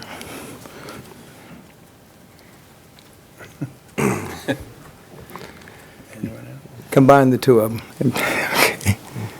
Any other comments? I guess my only question would be, following up on Mr. Mantle's question, is historically, have we done the two readings in one day? Yes. Two? Okay. Thank you. You're welcome. Okay. Is there any action on Mayor 7.3? Davis, I move we approve ordinance 19-11018 on first reading. Second. It's been moved and seconded, to approve ordinance 19-11018. All in favor, say aye. Aye. Any opposed? Motion carries 5-0. Mayor Davis, I move that we find a compelling public interest exists and allow second reading of the ordinance on the same day. Second. And should we at least briefly describe the compelling public interest? Go ahead. I would think, Mayor, that certainly Ms. Trocheck's explanation of what prompts that would satisfy the record, unless you all just prefer to include that in the motion. Ms. Trocheck, could you just summarize briefly for us? Certainly. The city would consider that having traffic ordinances that are consistent with legislative changes as well as the current state statutes would be a compelling matter of, I guess, public interest to ensure that those two things are similar, and the sooner that we can proceed with that consistency, I think that the public is better served to be able to rely on those statutes that are consistent with the legislative changes as well as similar state statutes. Thank you. You're welcome. Any questions, concerns on that issue? All right, it's been moved and seconded to declare a compelling public purpose exists to allow first and second reading on the same day. All in favor, say aye. Aye. Any opposed? That motion carries 5-0. Mayor Davis, I move to approve ordinance 19-11018 on second reading. Second. Been moved and approved to approve on second reading ordinance 19-11018. Any further discussion? Vote by roll call. Commissioner Hay? Aye. Commissioner Hodges? Aye. Commissioner Havik? Aye. Commissioner Ryan? Aye. Mayor Davis? Aye, motion carries 5-0. Thank you. And you are back. Item 7.4, first reading ordinance number 19-11019, amending and repealing certain sections of Chapter 25, Article 1 of the Salina Code by adopting the 2019 Uniform Public Offense Code for Kansas Cities. 7.4B, declare a compelling public purpose exists to allow first and second reading on the same day at the discretion of the governing body. And 7.4C, second reading ordinance number 19-11019. Thank you. The city is proposing that the commission amend Chapter 1, Article 1 of the Salina City Code by adopting the 2019 Uniform Public Offense Code for Kansas Cities, again published by the League of Kansas Municipalities. That would also involve repealing sections 7-46, 7-71, 25-1, 25-111, and 112. Again, with regard to the background, the Uniform Public Offense Code is published annually by the League of Kansas Municipalities. This, again, is modeled after the state code, and this serves as the primary criminal ordinance enforcement handbook for the Salina Police Department. The League has published the 2019 edition of the UPOC handbook that incorporates any amendments to state criminal laws that were enacted during the 2019 legislative session. Again, there were some changes made in the 2019 legislative session, but it appears that an overview of state statutes was also performed by the editor of the Uniform Public Offense Code, and it appears that they incorporated into the UPOC any comparable misdemeanors that had not yet been incorporated that existed within state statute. We do have the local amendments that would still exist with regard to the UPOC. That includes the local amendment with regard to the disorderly conduct ordinance, unlawful discharge of a firearm, air gun, air rifle, bow and arrow, slingshot, BB gun, and paintball gun ordinance, as well as the possession of marijuana and tetrahydrocannabinols. That primarily provides some language that, in my opinion, I feel is more consistent with state statute by requiring drug and alcohol evaluations for offenders who are under the age of 21 years. The city is asking that the commission repeal two animal control ordinances, specifically Section 7-46 and Section 7-71. 746 deals with animal care requirements, and 771 deals with cruelty to animals. The reason the city is asking the commission to do this is the UPOC has Section 11.11 that covers both of these prohibited activities. It covers animal care requirements and it covers cruelty to animals. The city feels this is an important modification to make, as convictions that are included under the UPOC are comparable enough to the state law that those prior convictions can be used to enhance the offense if that individual happens to be arrested again or accused of cruelty to animals. It would no longer be a misdemeanor offense, but it would be elevated to a felony offense based on a conviction from Salina Municipal Court. So I feel like it's important to adopt that change to ensure that those cases are being handled in the most appropriate manner possible.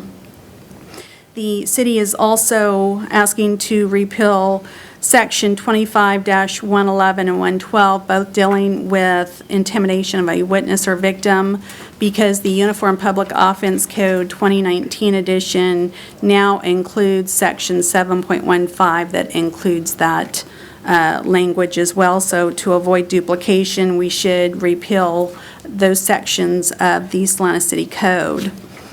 With regard to the sections that I've laid out that I'm recommending not be adopted, some of those are due to recommendations of other city departments. Many of them, for instance, the criminal use of a financial card and giving a worthless check, I'm asking not to adopt those because I don't feel the resources of the prosecutor's office and municipal court can sustain any additional criminal ordinances.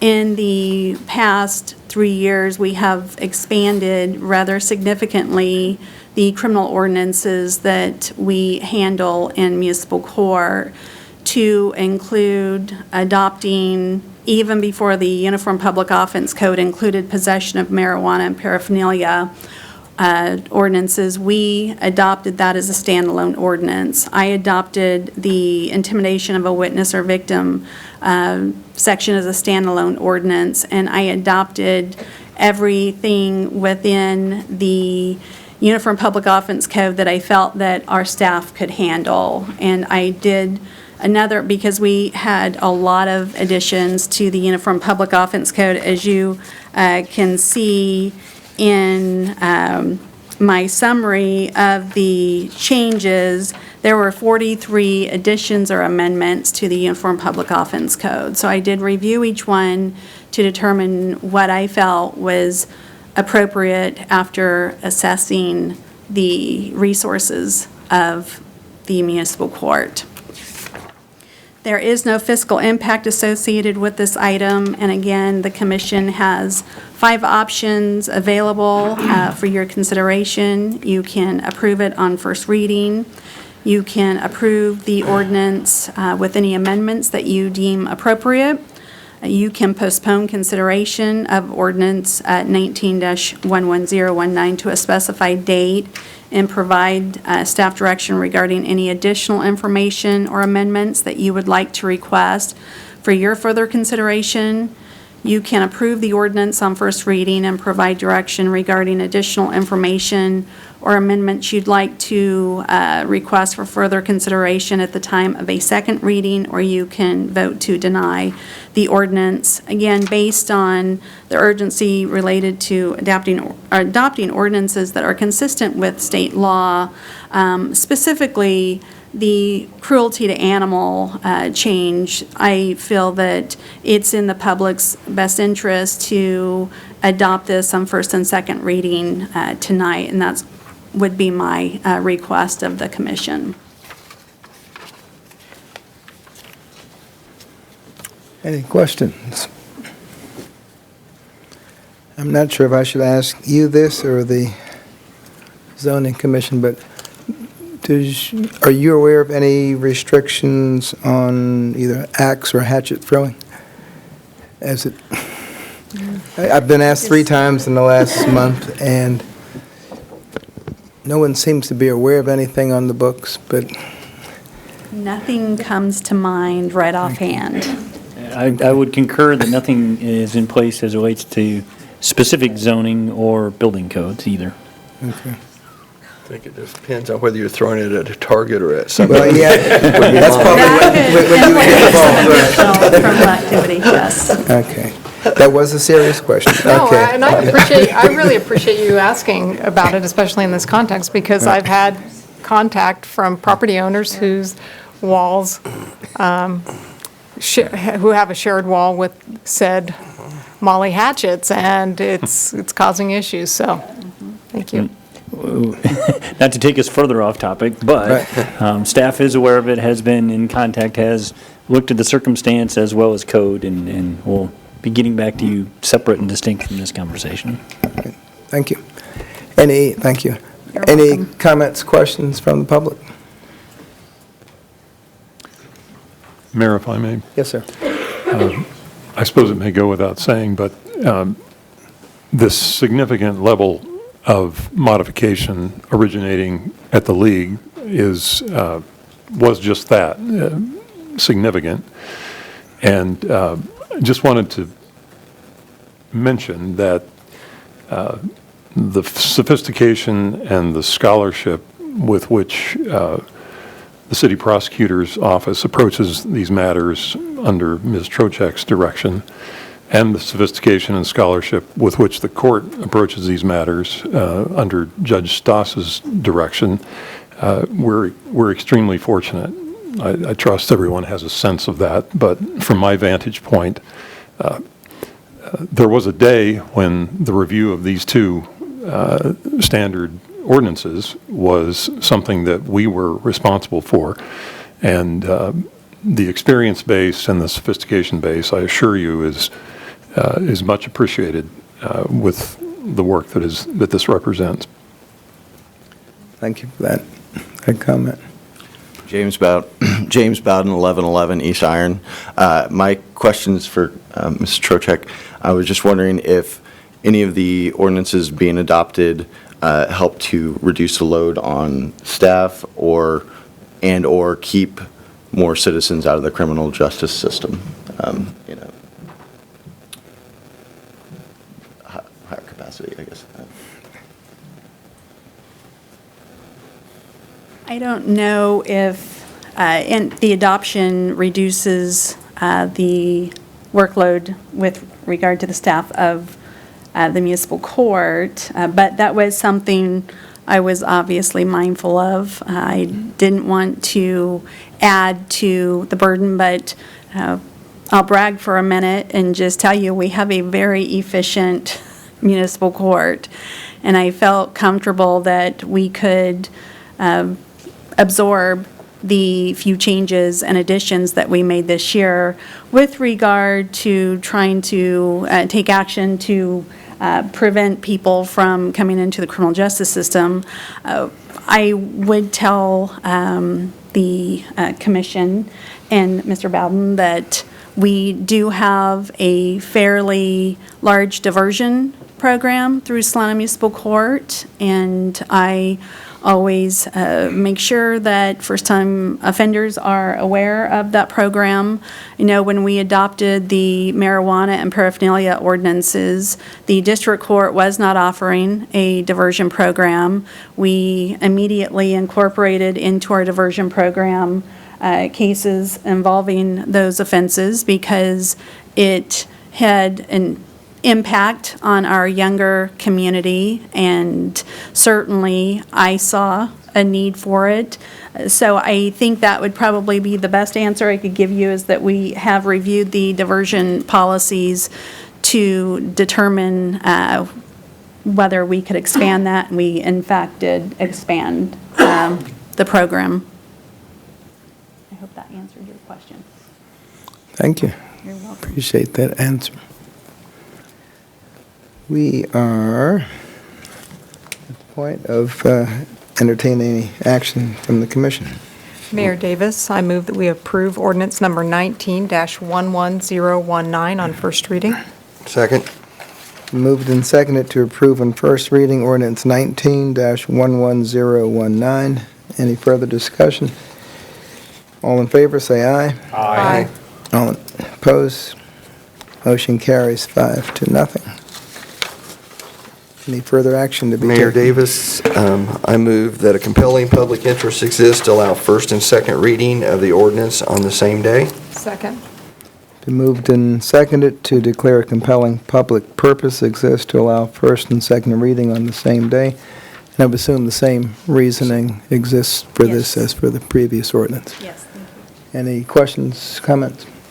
All in favor, say aye. Aye. Any opposed? Motion carries 5-0.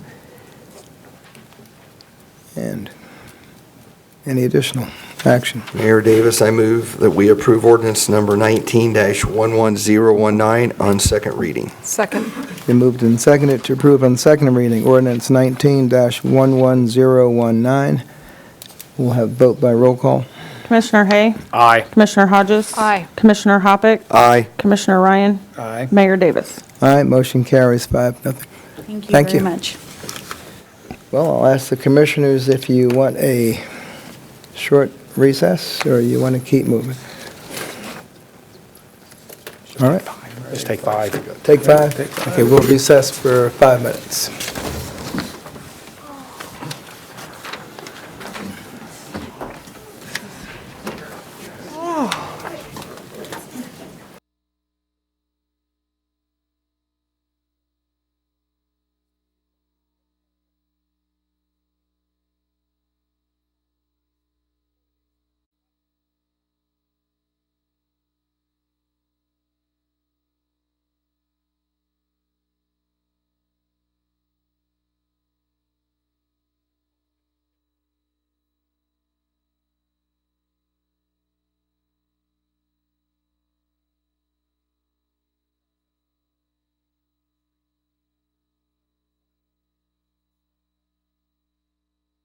Seriously? That's what she said.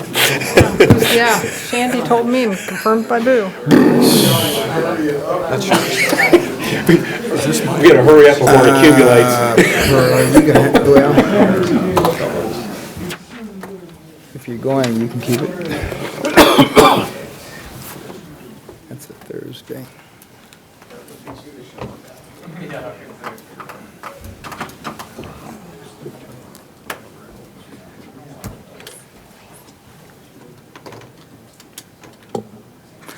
Call the meeting back into regular session. Guess it's like church, you don't have to sit in the back. I mean, it's, we got plenty of room up front. We will go to 7.5. Item 7.5, resolution number 19-7759, authorizing the mayor to execute a second amendment to the Lighthouse Properties III Incorporated transferee agreement. Mr. Scraig, thank you. Thank you, Mayor and Commissioners. I believe you're well aware by now that the Downtown Starbond Improvement Project or redevelopment project started with a development agreement between the City of Salina and the master developer, Salina 2020. Then there was subsequently a supplemental agreement that kind of went into greater detail, and both of those agreements provided for the transfer of rights and responsibilities from the master developer to individual developers. So the alley is an example, and Lighthouse Properties Developing Homewood Suites is an example of transferees that then entered into a transferee agreement. And so the alley project is complete, the Homewood Suites project is underway, and this is being referred to as the second amendment because the first amendment amended the completion date in the original agreement to November 1st of this year. And so the request that's before you is to amend that date to April 1st of 2020, accounting for kind of the status of their construction and some of the challenges that they faced. With respect to the transferee agreement, it spelled out the completion date of the project. It spelled out a 90-day period that provided for just kind of a grace period, I guess you could say. And then it also provided, if there was failure to timely complete the project, possible consequences. And so within that 90-day completion deadline, there is no provision for any additional consequences. Beyond that, there's the possibility of a 25% reduction in incentives to the transferee if it's beyond 90 days and 50% if it's beyond 120 days, and possibility of full revocation of the incentives if it's beyond 120.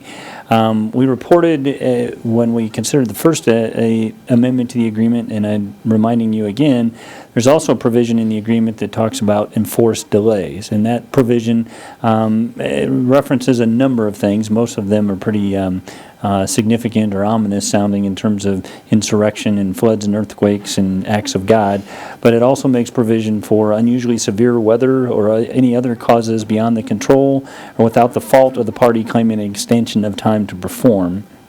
And that so there's provision for essentially an automatic extension if it falls under that enforced delay provision, or you have the authority to formally amend the agreement and set a new completion date. So the First Amendment was done by your authority formally to extend that completion date, and the item that's before you today is once again a formal amendment of the agreement. There's correspondence attached from Lighthouse Properties that explains what contributed to the delays, both from a weather standpoint and a supply standpoint. I believe representatives of the project are here to address you, but my understanding is it involves a membrane roof system, and so it would have been imprudent to install the membrane due to the wet weather that they suffered and we experienced, and it would have just sealed in moisture into the roofing system and would have been ill-advised. So they've been playing catch-up ever since. We've been trading emails about the status of the project and the possible need for an extension. We're trying to see what kind of progress could be made and what the status of the project might be. So there is attached to my report correspondence from Lighthouse Properties explaining the need for the extension. As far as the fiscal note, I did go back and look at the revenue study assumptions about the project. The revenue study assumed commencement or completion on November 1, and so utilizing that study's projections for sales tax generation and transient guest tax generation, my calculation was that there's about $197,000 of revenue that was anticipated to be generated in that time period from November 1 to April 1. I've also had conversations with our financial advisors, David Arterberry, if you remember Mr. Arterberry. He reviewed the bond issuance and the structure of the bond issuance and noted that the bond structure had kind of an optimistic projection and not necessarily a worst-case scenario, but a lower-end projection. And those were all based on the hotel opening in December of 2019 rather than November 1. Accounting for, they essentially agreed with the $200,000 impact of the hotel. They noted that Starbucks and Yaya's were also income generators and could contribute another $100,000 in that time frame. We discussed the fact that they were what are called super sinker bonds. So if revenue was generated in excess of the bond payments, the bonds could be paid off early. And so in that optimistic scenario, there was an assumption that $1.5 million would be generated in excess of the debt service to pay off those super sinker bonds. And the excess would be about $625,000. So if the revenues are short, which they may be in this instance, that means that we would call less bonds at the outset and we'd still be able to make the debt payments if the cash flow performs as otherwise projected in the revenue study. There's also provision in the bond issuance for capitalized interest. So bond proceeds were issued and set aside for the purpose of having funds to make the initial payments at the outset of the bond issuance. There's a reserve fund established for the bonds of $1,387,000 that's also available if revenue falls short of payments, and then it can be replenished if it performs well later in the project. Lastly, there's a provision for escrowed release of funds, and so not all the bonds have been issued, but the proceeds are being held by a trustee, and so the commencement or the completion of the hotel project is one of the conditions on some of the release of those escrowed funds. That's more out of concern that the project never happens, and if it wouldn't happen, then those funds wouldn't be released. They'd be used to repay the bonds.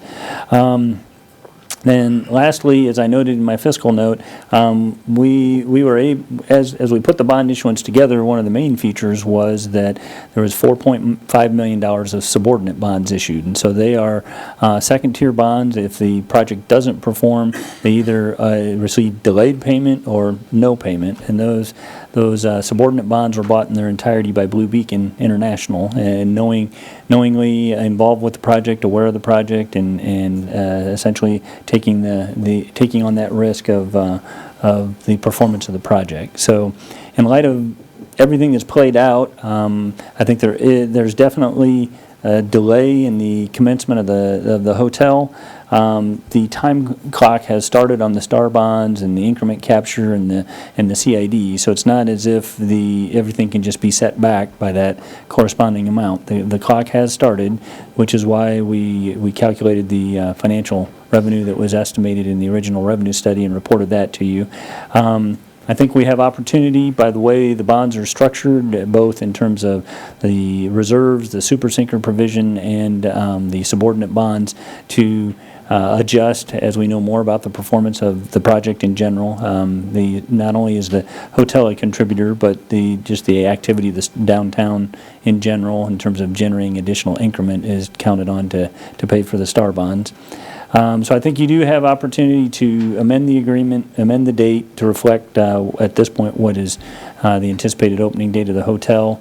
And we know that on an ongoing basis, we're going to have to continue to monitor sales tax reporting, just in terms of making sure individual retailers are correctly reporting, as well as the performance overall. And this is going to be, until we settle into a routine, I think this is going to be an ongoing financial reporting and monitoring item for staff. So having said all that, as I mentioned, representatives of Lighthouse Properties are here and can speak more specifically to their project.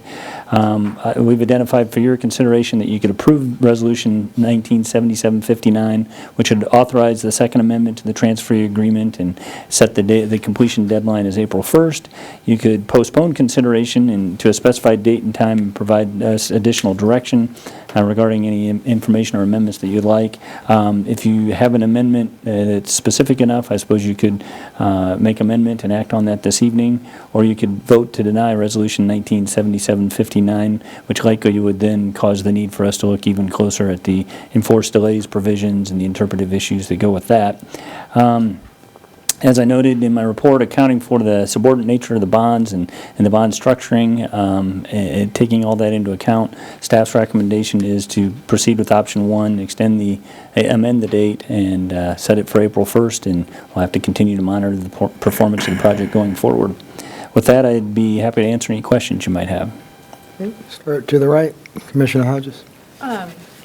Just a couple questions. The first one is, I think in the copy, I'm missing like Exhibit C1, and that's the one that, I think I've asked about it in the past. It's the critical path schedule.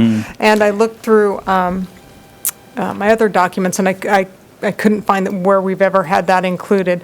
The C2, the project budget, it doesn't concern me as much, but the critical path schedule definitely does, since we're having a couple of extensions, and not that I'm concerned at all with the extensions, but if we're going to have the transferee agreement provided in the packet for the public record, it would be helpful for me to have any exhibits that are included to that agreement.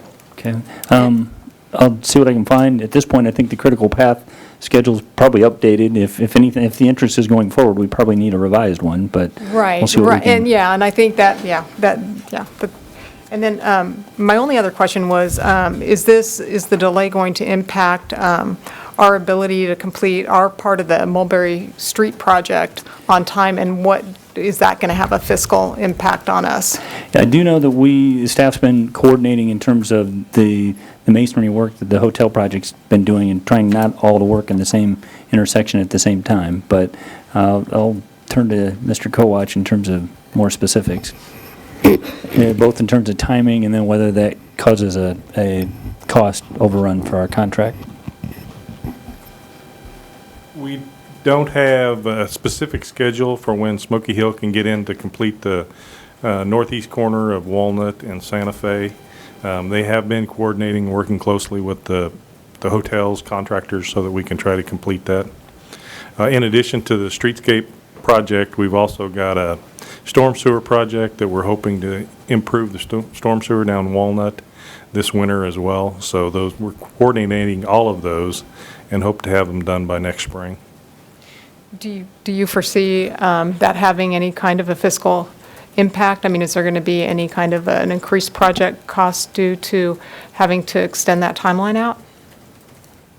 There may be some slight adjustment in the contract unit prices, especially if they move out and have to come back in, or if they have to make special provisions to try to work in cold weather, to concrete in cold weather and those kinds of things later this year. I guess my question, and I don't know if it's a question for Mr. Kowach or Mr. Scragg, is that something that comes out of the contingency, or is that something that's negotiated between the parties? The first place it'd likely come from is contingency. Do we still have?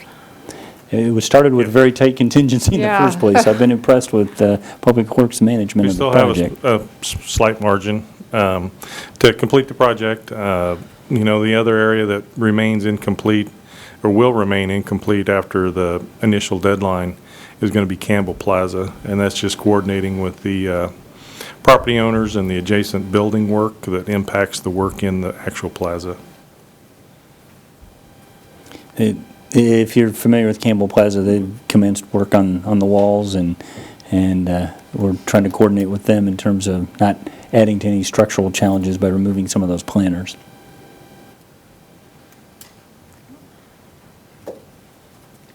Commissioner Hoppick. I guess this is a question for Mr. Scragg. We have the 4.5 subordinate debt that basically backs up the star bond. So if there's anyone that should be concerned about this, it really should be Blue Beacon, because they fall behind our debt, correct? And Yes, so- ultimately, if everything cascades and either doesn't catch up or there's truly a financial performance issue, those $4.5 million of subordinate bonds will be what's And impacted. they're not guaranteed by the city, so it's completely unsecured debt, so, okay.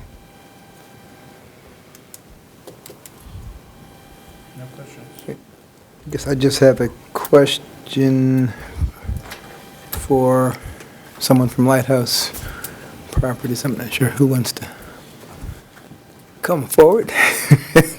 Guy Walker, I'm with Lighthouse Properties, Salina, Kansas. I didn't really prepare a formal presentation. Most of what I said was in the letter, or what I was thinking about in terms of schedule was in the letter that we sent. I brought Don with me because he's involved much more on a day-to-day basis. So if we really get into the weeds of schedule discussion, he's better than I am. But I'd be happy to try and answer any questions you have. Okay, and just two of them. Would the original timeline have included the possibility that concrete wouldn't have been able to be poured between January and April of this year? And would the remaining construction schedule have any parts for which typical winter weather is going to throw you off again? Our original critical path did include weather days, and basically I think what a general contractor does is they take a historical look, and then, they base it on the time of year, and then they build those in. Our situation ended up coinciding with like a stretch of particularly challenging weather. Most of the time in January, February, March, you at least get some period of, reasonably warm and weather and certainly without precipitation. That was probably the biggest challenge, is we had one of the wettest springs. I looked actually before I came, according to the Salina Journal, at the end of August, we were 7.5 inches ahead of precipitation on average for the year. So that kind of speaks to how, it was, I guess, wetter than normal. So we went past, we exceeded the days that we had built in substantially. So, and then it happened to coincide with two very, very challenging time periods. Right.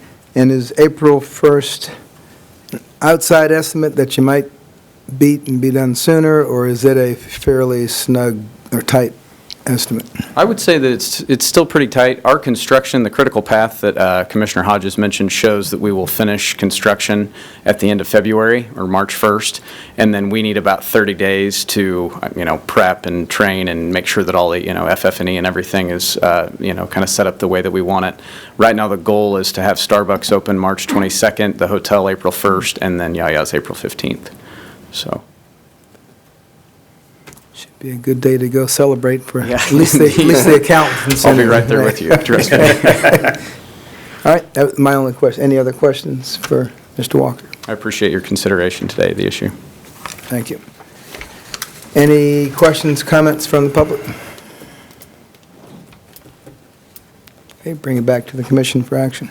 Or comments? Just one final clarification. I just want to confirm that any additional costs incurred with the delay in terms of remobilizing a contractor or whatever, that can all either be covered by the contingencies that we have in place or what? sorry, my mic wasn't on. I think the first place we'll turn is contingencies until we know the specifics of the delay and have a cost, attributed to that. I don't know what margin we have in remaining contingency and what that number might be. Jim may be able to be more specific in that regard. In the event that it exceeds that, then we're probably back to you with a change order. And also like how, if we completely drain the contingency, what does that do to, any work that we're going to be doing at Campbell Plaza as well? I mean, I think that's something that's, Yeah. The base work as at it Campbell winds Plaza down. is funded. It would only Okay. be if it also then incurs needs a a, runs contingency. into something but- extra. Yeah, with the minimal amount of work that's remaining on that south portion of Santa Fe on the east side near the hotel, I wouldn't expect the overrun to be significant enough to impact the reserve funds that we still have available. Between it and Campbell Plaza, I think we're still good. The one other thing that won't be complete, as far as our grand opening, is the signal pole that got ran over. It's still being manufactured and won't be open, or won't be here within the next month still, so. I hate to say this, did I miss that? Did I miss a signal pole getting? I heard about that, but which intersection I think was I it? missed It's on this. Ash down here where we've had the flashing light all summer. Yeah, it happened in the summer. Yeah. 18-wheeler big cut the truck corner too tight, Big flower Okay, truck but- knocked it over. and- All caught it right. on the way around, so. He didn't just take it out, he took it out. Took it out. Thank you for the refresher. I appreciate it. All righty. Bring it back up to the commission for any action. Mr. Mayor, I make a motion, we approve Resolution 19-7759, authorizing a second amendment to the transfer agreement between the City of Salina and Lighthouse Properties. Second. Been moved and seconded to approve Resolution 19-7759. All in favor, say aye. Aye. Any opposed? Motion carries 5-0. Thank you. Thanks for waiting your turn on the agenda. Item 7.6. Item 7.6, resolution number 19-7757, adopting the Saline County Solid Waste Management Plan with goals for the 2018 to 2027 time period as recommended following the annual review by the Saline County Solid Waste Management Committee. Mr. Koch. Mayor Davis and Commissioners, I want to jump in just a little bit and preface this. I promised Jim and Jim that I would do this just because this is a lot of issues and it's fairly complex, and part of it's by my request that we approached it this way. But as a little bit of lead-in, I don't know that we can pinpoint when or how, but I think we've melded the annual plan review process as relates to the Saline County Solid Waste Management Plan with all of our deliberations about curbside recycling and yard waste and automated refuse collection, more so than we need to, more so than might be appropriate. And so one of the first things I wanted to do is have staff review with you the statutory basis for the need for the committee, the need for the plan, and the annual review process. So I'm apologizing in advance. It's going to be a little bit tedious, but I think there's benefit in Jim walking you through the statutory provisions that provide that background, responsibilities, and authority. And we've tried to divide this conversation into the committee, the annual plan, and then get into recycling and plastic bags to try to help maybe clarify a few things. So with that, I'll turn it over to Jim. Okay, Mayor, Commissioners. Yeah, we're here to talk specifically about Resolution 197757, where we want to review with you the Saline County Solid Waste Management Committee, what their duties are. We want to approve or modify the annual review done by the Saline County Solid Waste Management Committee on the plan, the solid waste plan. We want to update you on the latest recommendations for the sanitation system that we're operating here for the city. And then we want to discuss with you, as you requested last week, we're kind of piling on, some additional information about the the possible single-use plastic bag ban and whatever role you may wish the staff and the Solid Waste Management Committee to have in reviewing that. So, as Mike said, we want to go over specifically what is the role of the committee as specified in the statute, Statute KSA 64-3405. It says each county of the state shall submit to the Secretary a workable plan for the management of the solid waste in such county. And it is typically a county function, but the function or the responsibility can be delegated or coordinated through interlocal agreement with the city.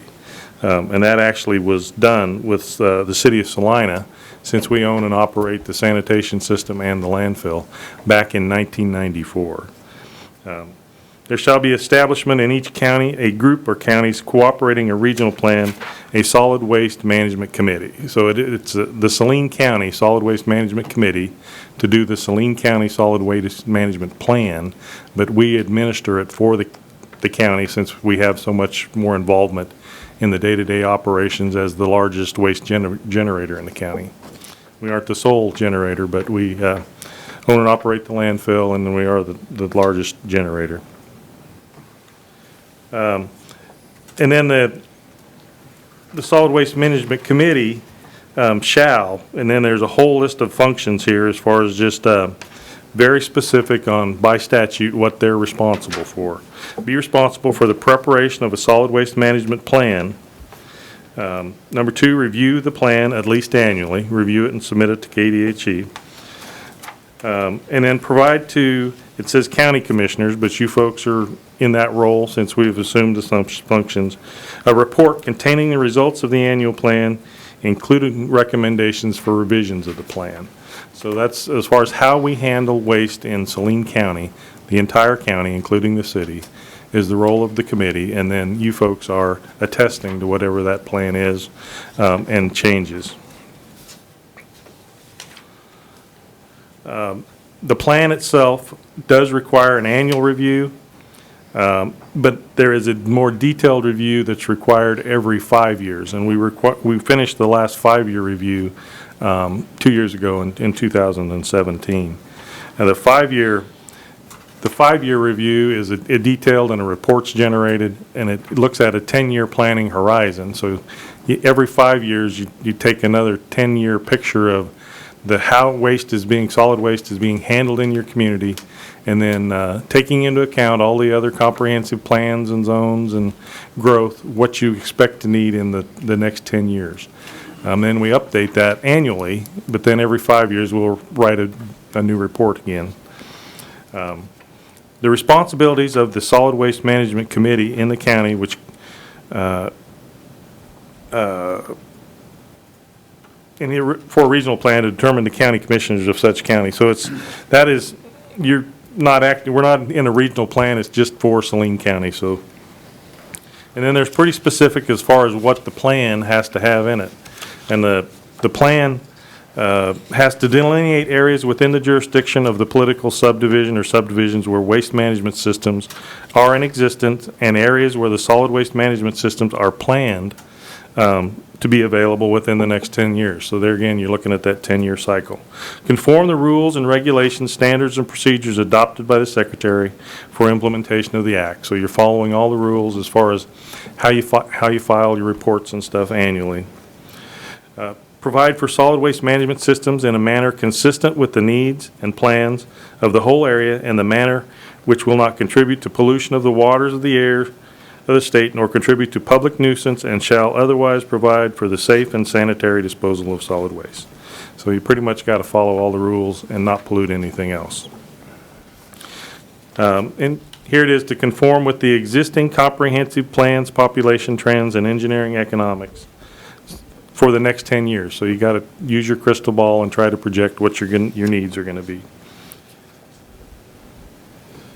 Take into consideration existing acts and regulations for the development, use, and protection of air, water, and land.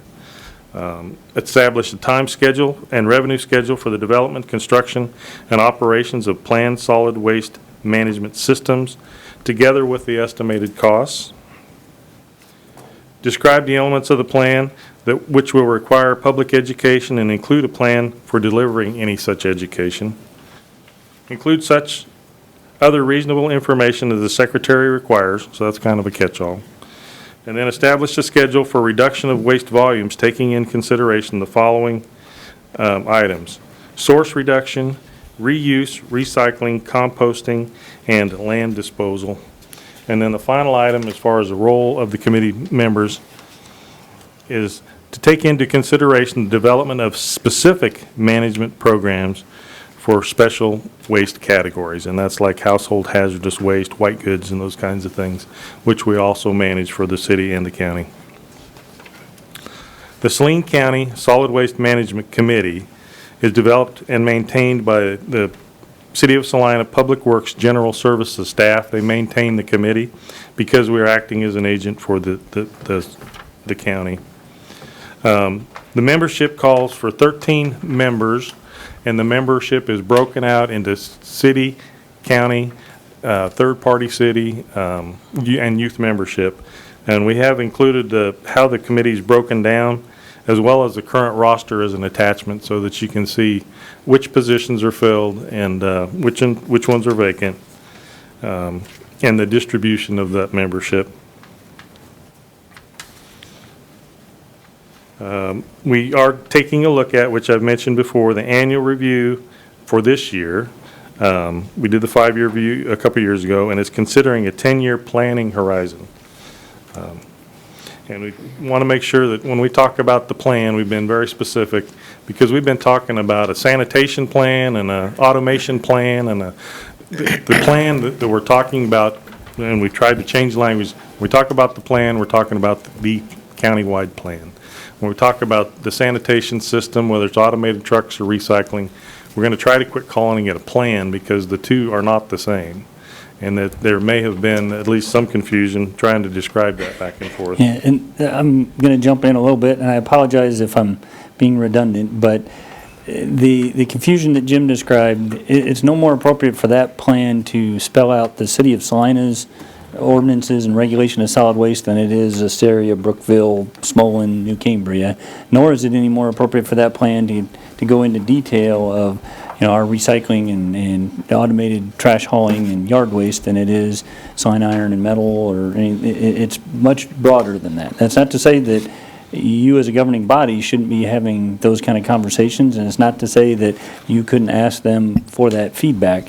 But Jim's going to go into kind of the history of the conversation, and I think you're going to see the overlap and the back and forth that's transpired historically, and we're trying to help all of us get a better understanding and a more structured approach to this conversation going forward. Right. The committees, like most of the folks that volunteer for committees, is made up of people that care and have an interest in the subject matter.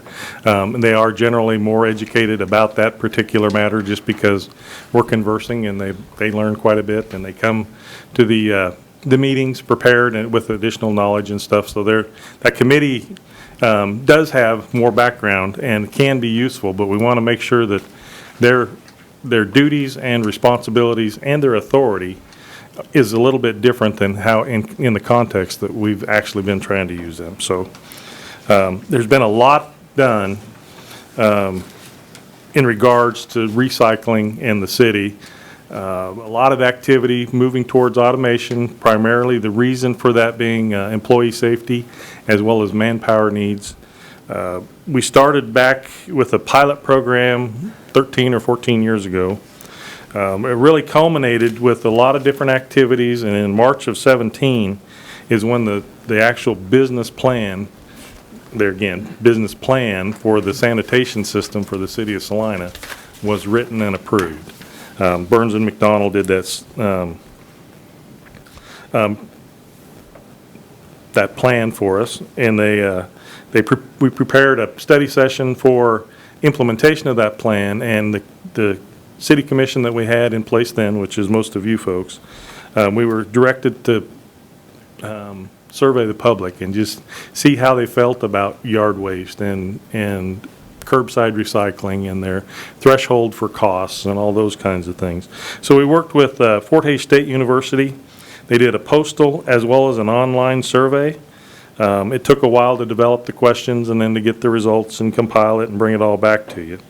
In the meantime, August of 17, we completed our 5-year plan, which you folks worked on, and we submitted to KDHE. August and also at the August meeting of the Solid Waste Management Committee, Salina County, we presented that original plan from March. That committee generally only meets 3 or 4 times a year in preparation and reviewing the annual reviews or the 5-year plan. So we have a March meeting, and then we usually have an August meeting, and we have December and January meetings. So it's a limited number of regularly scheduled meetings because they were specifically designed to work on the annual plan. But we presented the recommendations from the Burns and McDonnell at that plan to let them know what Salina was doing. In September, the Solid Waste Management Committee approved the Salina County Solid Waste Management Plan, or the 5-year review. So we started in August, they approved it in September. October of 17, the City Commission approved the 5-year plan. December of 17, Fort Hays State presented the survey results. We brought those to the City Commission in a study session, and then we asked what you wanted us to do, and at that time we were instructed to take it to the Solid Waste Management Committee for some additional input in January.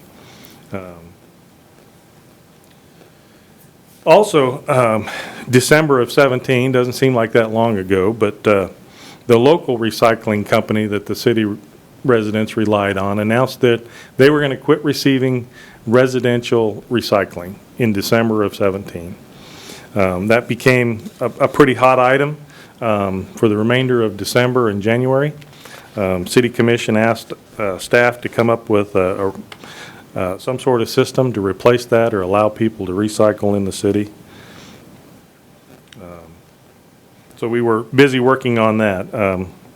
In January of 18, the Solid Waste Management Committee reviewed the Fort Hays State survey results, but then they also, as far as the recommendations in our business plan, even though a lot of them really die-hard recycling, environmentally conscious people, when it came down to the bulk of the committee, it was so much more expensive to do all of those things than to provide basic sanitation services. The committee voted for the cheapest option, which was option 7,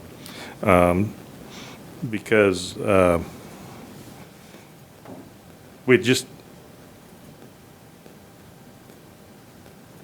which would include the recycling, still doing the drive-through recycling center, and then also to eliminate subscription recycling, because that is costly and was being subsidized. January is when we decided to develop a public recycling center, brought it to you folks. You actually approved a lease for the building in February of 18. Of course, that was contingent on getting some environmental clearances and those kinds of things, just because of the proximity to some known environmental issues downtown. We got that all done.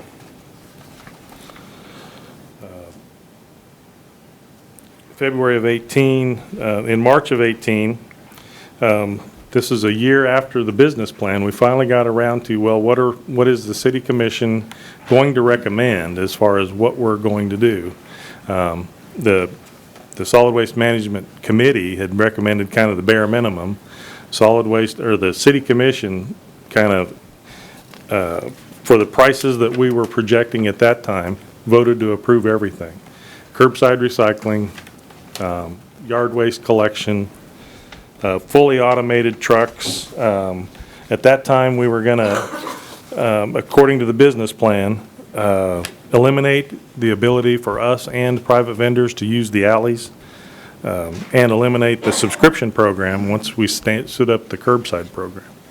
But at spring of 18, there's still a lot of things going on in the whole environment the world economy as far as recycling. As the summer went on and we started working on our automation plan, the cart selection specs, trying to commingle or figure out a business plan for not only sanitation trucks but refuse trucks. It became pretty apparent that there was a lot of risk involved in the recycling market just because of the impacts of China, the resistance or where they quit taking waste, prices were going up. It impacted over 50% of the market. So that's going on during the summer of 18. June of 18, we got the enhancements made to our recycling facility. You guys approved the ordinance that set up the fees for that. We had a grand opening in July. Boom, it's another year later, and it's August of 18, and we're looking at our annual review of the solid waste management plan. Really, the only things that had changed is the city had stood up a recycling center, and then also that the city by then had approved or authorized curbside recycling, yard waste collection, and automation. So that the annual update refers to the previous ordinance that passed in March of 18, of 187540, that approved all of those things. So the annual update was submitted, or it was recommended that be submitted in the annual review. This is August. Things kept getting worse and worse. We're getting ready to order trucks or making truck specs. By November of 18, we came to you in a study session and said, we were very concerned about the market conditions. Are you sure you want to recycle? Just because we don't want to buy all these brand new trucks and then kind of have it blow up on us and not be able to provide it or be upside down on being able to pay for them. So we asked that you put the brakes on it, repeal the ordinance that you'd passed that spring. And there was resistance to do that because there was still a commitment to provide recycling or be a leader in the recycling community for the state. So we had some ordinances, you rejected it and sent it back in March of 18. You sent it back and wanted advice from the committee again, the Salina County Solid Waste Management Committee. We did hold a work session and then also had them vote on the very specific elements of our sanitation plan that we had walked through a year before. And the voting is listed there on the January 24th meeting of 2019. We came back and February of 2019, February 11th, you guys voted on it again, and it was different than what you had voted on in the March before. There had been a few things change. At that time, you were very skeptical, or you didn't approve community-wide recycling. You still wanted to provide subscription recycling. We'd kind of moved away from, because of the concerns over market share and those kinds of things, moved away from limiting the alley use.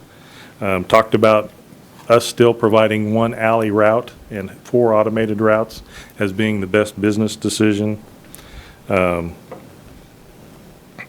We talked about providing yard waste still, and then also settling in on, if we're not recycling, that 95-gallon carts would be the standard option. And that was, we went back and forth on that because there was a lot of discussion about reducing the amount, the size of your refuse can to encourage or invite people to recycle more as an incentive. We were asked to get some more information again in February. So we met, in February, we met with 2 other sanitation providers and then a very small company that does curbside pickup now. The folks that we talked to, the 2 companies, and they're listed in the blue sheet, $25 to $30 or about double what their current fees are, would be what it would cost for them to provide a subscription curbside service. But if they were doing a curbside service for recycling, both companies said they would want the refuse market as well. Had a lot of discussion back and forth that the 2 kind of go together. Your refuse collection kind of helps pay for the the curbside recycling collection. The operator, the small company, has 15 customers, believes that they can expand and take care of all 800 of our current subscription customers, and has a newer vehicle, but it's still limited resources, limited staff, and would be really hard, I think, to make that our only curbside recycling option, if that is still something that you guys are committed to providing.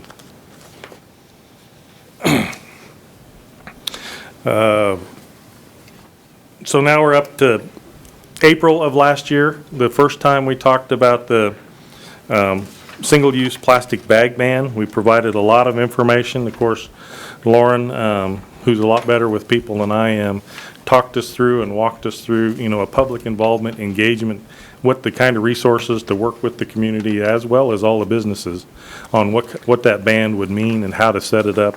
And at that time, after learning a lot more about the process, there was consensus to take no action at this time, and that is the wording right out of the minutes. So you guys kind of agreed that we wouldn't do anything at that time. We're still kind of moving forward. We have our drive-through recycling center. Life's pretty good, and then the game changes again. Not only are we not getting paid for our recyclables, but because the market is so bad, we have to start paying to get rid of them. And it started off as over $100 per ton to get rid of recycled materials. Because we're doing a lot of the collection and sorting, and we have a really good product, Mr. Teutsch negotiated them down to $65 a ton to process recycled materials.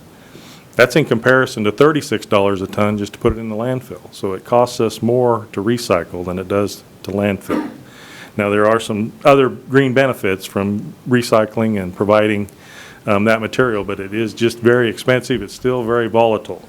So the game changed again in July. It's August of this year. Time to do our annual review again. So we're talking about how we had passed all of the stuff in March of 18. It still wasn't really a consensus on what to do in December. We voted again in February. You guys didn't necessarily agree with the Solid Waste Committee's recommendations either time they've sent them to you, but you keep sending us back to talk to them when it's not really their job. So just I don't know how else to put it, but it's confusing all of us. We came to you in a study session just a couple weeks ago, October 7th. We're getting really close. With another recommendation as far as, and we want to move forward with automation. We think that's the best thing for our sanitation operation, public safety, our ability to hire personnel. But that is tied kind of at the hip to our recycling decisions. Now, we can do one without the other, and that is ultimately what we're recommending as far as the sanitation system, is to move forward with automation and continue to study, either continue to study recycling or stand up some sort of subscription program that would satisfy the majority of the commission. There again, in October, several of you wanted us to be a national or international leader in finding creative solutions for solid waste and the recycling market. And that was just a couple weeks ago. We've had a lot of internal meetings and spent some time what do we do now as far as trying to become a leader? One of the things about providing a curbside, we want to just really caution you, providing a curbside recycling program now is still really risky. It's expensive to process. If that's what you want us to do, then that's what we'll work towards. But just the whole idea of processing that much material on a citywide basis will cost anywhere from $682,000 to $850,000 the first year. So it would be extremely costly option. And then there's that's at current fuel prices. We all know that that's another something that we have no control over, that we're at $2.30 or $2.40 unleaded right now, and it wasn't that long ago it was approaching $4. So Your regular gasoline and diesel has a huge impact on our operating costs. To really, if you want to do curbside recycling, the only way to really do it is to have the same company or firm or city do the refuse and the recycling together so that one can kind of offset the costs of the other. You have, so we talked a little bit about franchising and what that would mean for the city, either putting out the bid and letting somebody else do it, or make it a franchise market and have the city do it at whatever price they can come up with. Before you consider any kind of franchising or expansion of recycling, you know, our business plan was started in 15, completed in 16. We recommended it in 17, and now it's 5 years old. With a lot of things that have changed since then, that really, if you want to talk about franchising or some sort of new plan for recycling, we think we need to hire some experts, because we don't have all the knowledge or the skill that people that deal with this stuff every day might.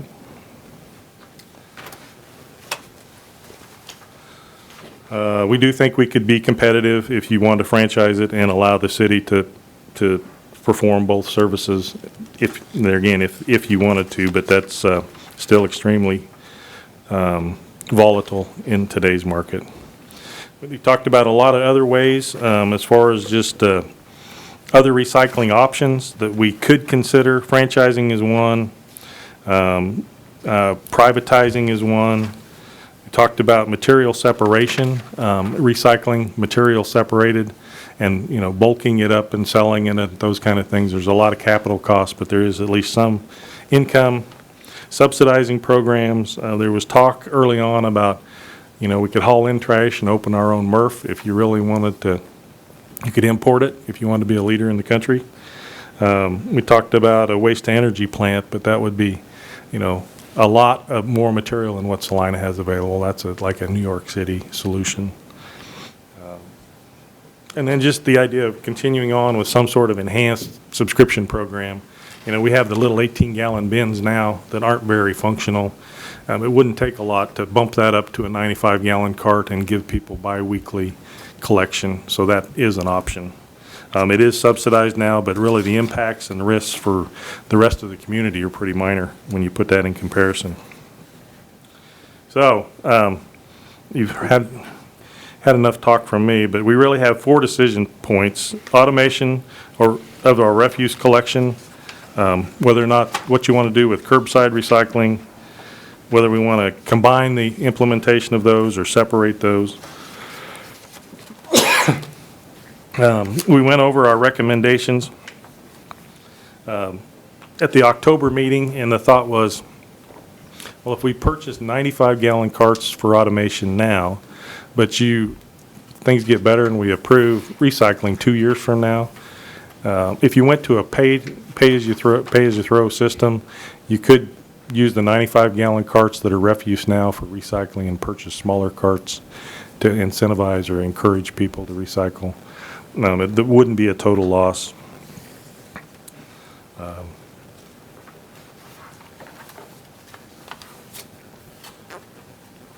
There's still a lot of details that we think a consultant would be able to help us with if you did want to move forward with some sort of recycling, privatization, franchising, subsidization, kind of looking at the business models, carts and fees. It just kind of, there's been a lot that's changed since 2017.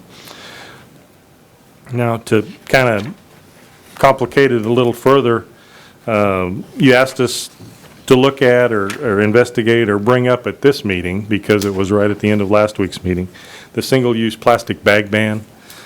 Still hasn't been enacted by anyone in Salina or in the state of Kansas. We think that it could be costly and time-consuming to do, but then it also may take a lot of legal expertise and advice if there are some lawsuits filed against the city for some sort of infringement of rights. So we've been kind of going round and round and round about automation and recycling for 2 or 3 years now. As far as our priority, we'd like to get that done before we jump off another huge wave to surf off into the sunset. So it's just it's just a lot of effort. We need to finish or decide what we're going to do with our refuse system, our recycle system. We'll do what we can to support the plastic bag ban, but it's, there's limited resources available to work on that. Fiscal notes, really, the number one item, completing the annual review. There's no fiscal impact. It's just a matter of filling out the paperwork and submitting it. As far as our recycling and sanitation system, you've got kind of two choices unless you direct us to do something else. Keep doing what we're doing, just keep our existing plan. Or the alternate flip side of that is to authorize us to move forward with automation of our refuse system. And then it's kind of up in the air whether or not you want to eliminate the current subscription program, you want to expand the current subscription program, or if you would like to still look at curbside recycling on a community-wide basis. So we've got all the actions. Really 1977-57 deals with specifically the approval of this year's annual solid waste management plan review with no formal changes, recognizing that the recycling component is unresolved and subject to further review. So when we approved it 2 years ago, or last year, it kind of included all of the things that in that resolution from March of 18, and not all of those are settled. So that's, you can approve that resolution with amendments. You can postpone it, and we're here plenty early, but we do need to file it by December 4th to be in compliance with state regulations. We recommend option 1, which is to approve it with no formal changes. And then we want guidance on item number 2 here, as far as automation and recycling. Your options are to proceed with automated refuse collection and study curbside, postpone automation, or provide us alternate direction. And then item number 3 is guidance on the role of the Saline County Solid Waste Committee. We can continue to ask them for assistance. You can direct us to meet with them more often.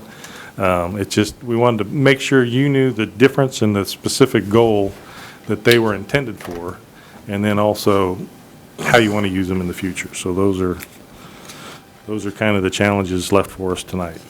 So with that, I'll stand for questions. Is there anything else you wanted to add, Mike? Well, a couple things. The franchising, staff's talked about quite a bit, but just to be clear, the concern is currently we're competing in a free market. And so if you look at pay-as-you-throw approaches elsewhere, they're typically in a franchise market where the subsidy that's necessary for the recycling aspect is incorporated into the fee structure. The risk we run is our customers can shop elsewhere and choose a provider at a lower cost that doesn't require recycling or provides it in some different fashion. So not to say that we can't do it, but if that is the governing body's desire, then I think my recommendation would be that that's going to take being a little bit more aggressive in the way that we approach curbside recycling, and that would look like franchising. Jim mentioned the plastic bag ban and the amount of work. That all presumes that there is a public participation process. I mean, there's an easier route. We could take the example from New York and put the city of Salina on it and have it to you in a week or two and see how it plays out. So one of your decision points is the level of public participation that you'd like to see with respect to that public participation plan that was shared earlier. If that's a priority, I think we did share in that study session that we may have to move some staff resources around and staff priorities around. But if it's truly a priority for the governing body and you can give us a good direction, we'll get started.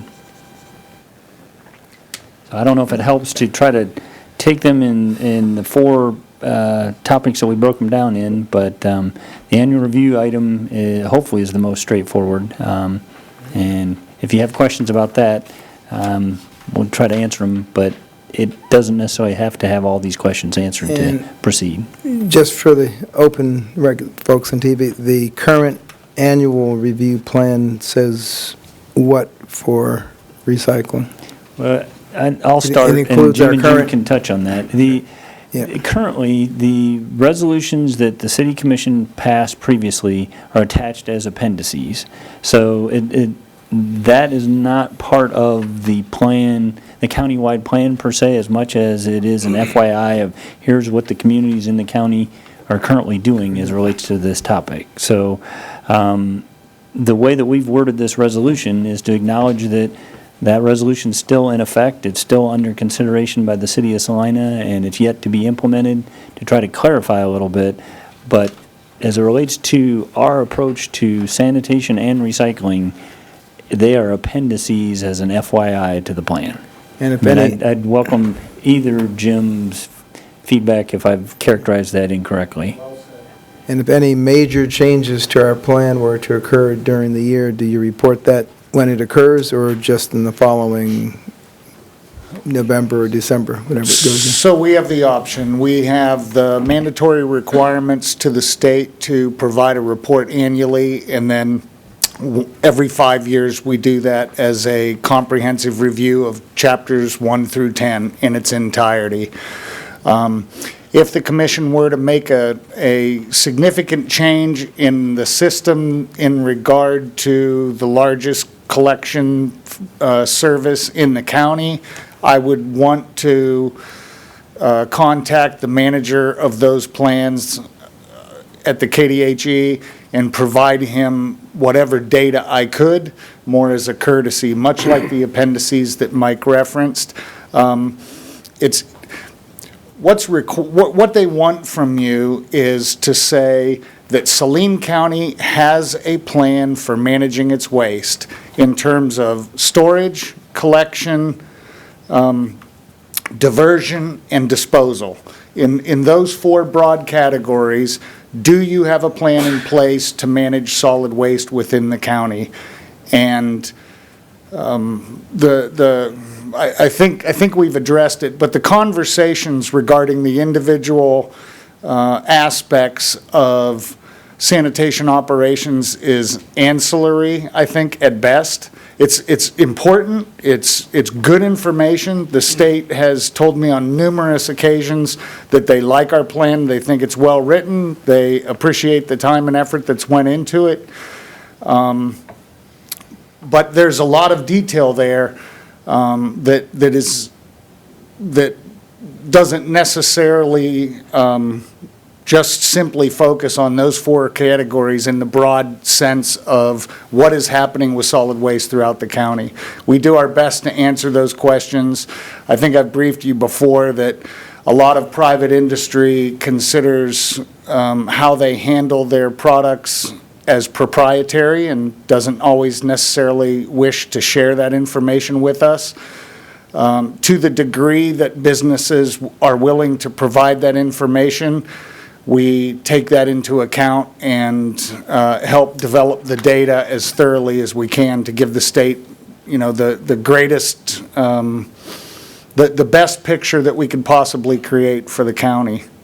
The short answer is if there was something that needed to go to the state immediately, he's willing to accept, I can send him a memorandum on official letterhead directing him that we've now made this change to the system and with the understanding that during the 5-year plan, as these changes come into effect, we would include them in the appropriate chapters when we do the 5-year review. So as long as he gets the information regarding what changes are being made, then he would know to look for that.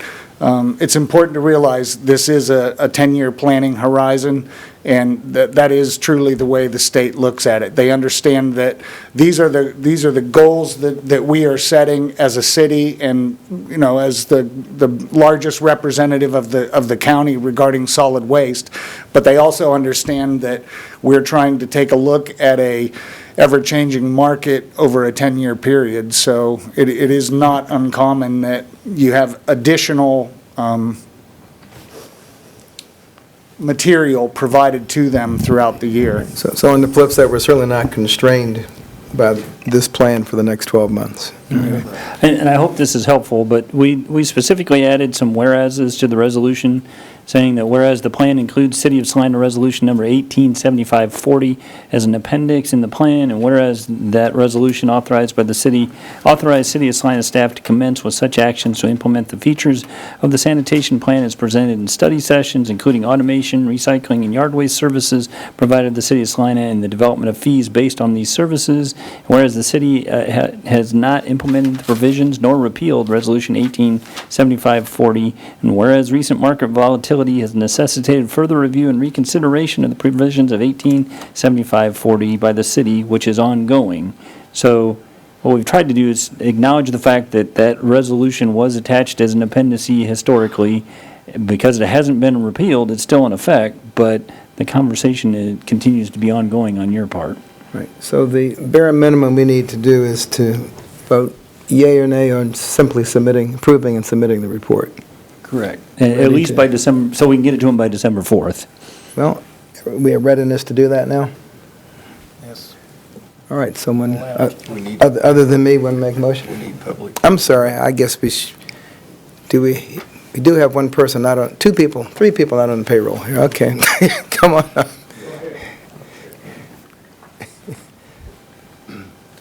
Thank you. James Bowden, 1111 East Iron. Noting Mr. Kowach's figures with New York, Kansas's are quite a bit lower than that, but I was wondering if by creating a market of having a waste-to-energy plant, could we accept refuse from other states? This is not just a state issue, but this is an international issue, having a place to get rid of solid waste. And so turning it into income generating rather than debt accumulating, I'm wondering if that is a possibility. I don't know. I think Jim touched on it before, but I'm pretty confident that's above our current knowledge and ability. If that's something that you want to pursue, we can research who can help us answer those questions, but I don't know that staff has the answers to those questions. Yeah, we're not experts on that by any means. There was most recent article that we could find about that whole topic. It was several $100 million to process the plant. I'm going to say from the research I did after Mr. Bowden brought that up a few weeks ago, the capital outlay is significant, and if it didn't work, we would have more issues than we have now budgetarily, so. Unless the state were to do it as a state project. State, yeah.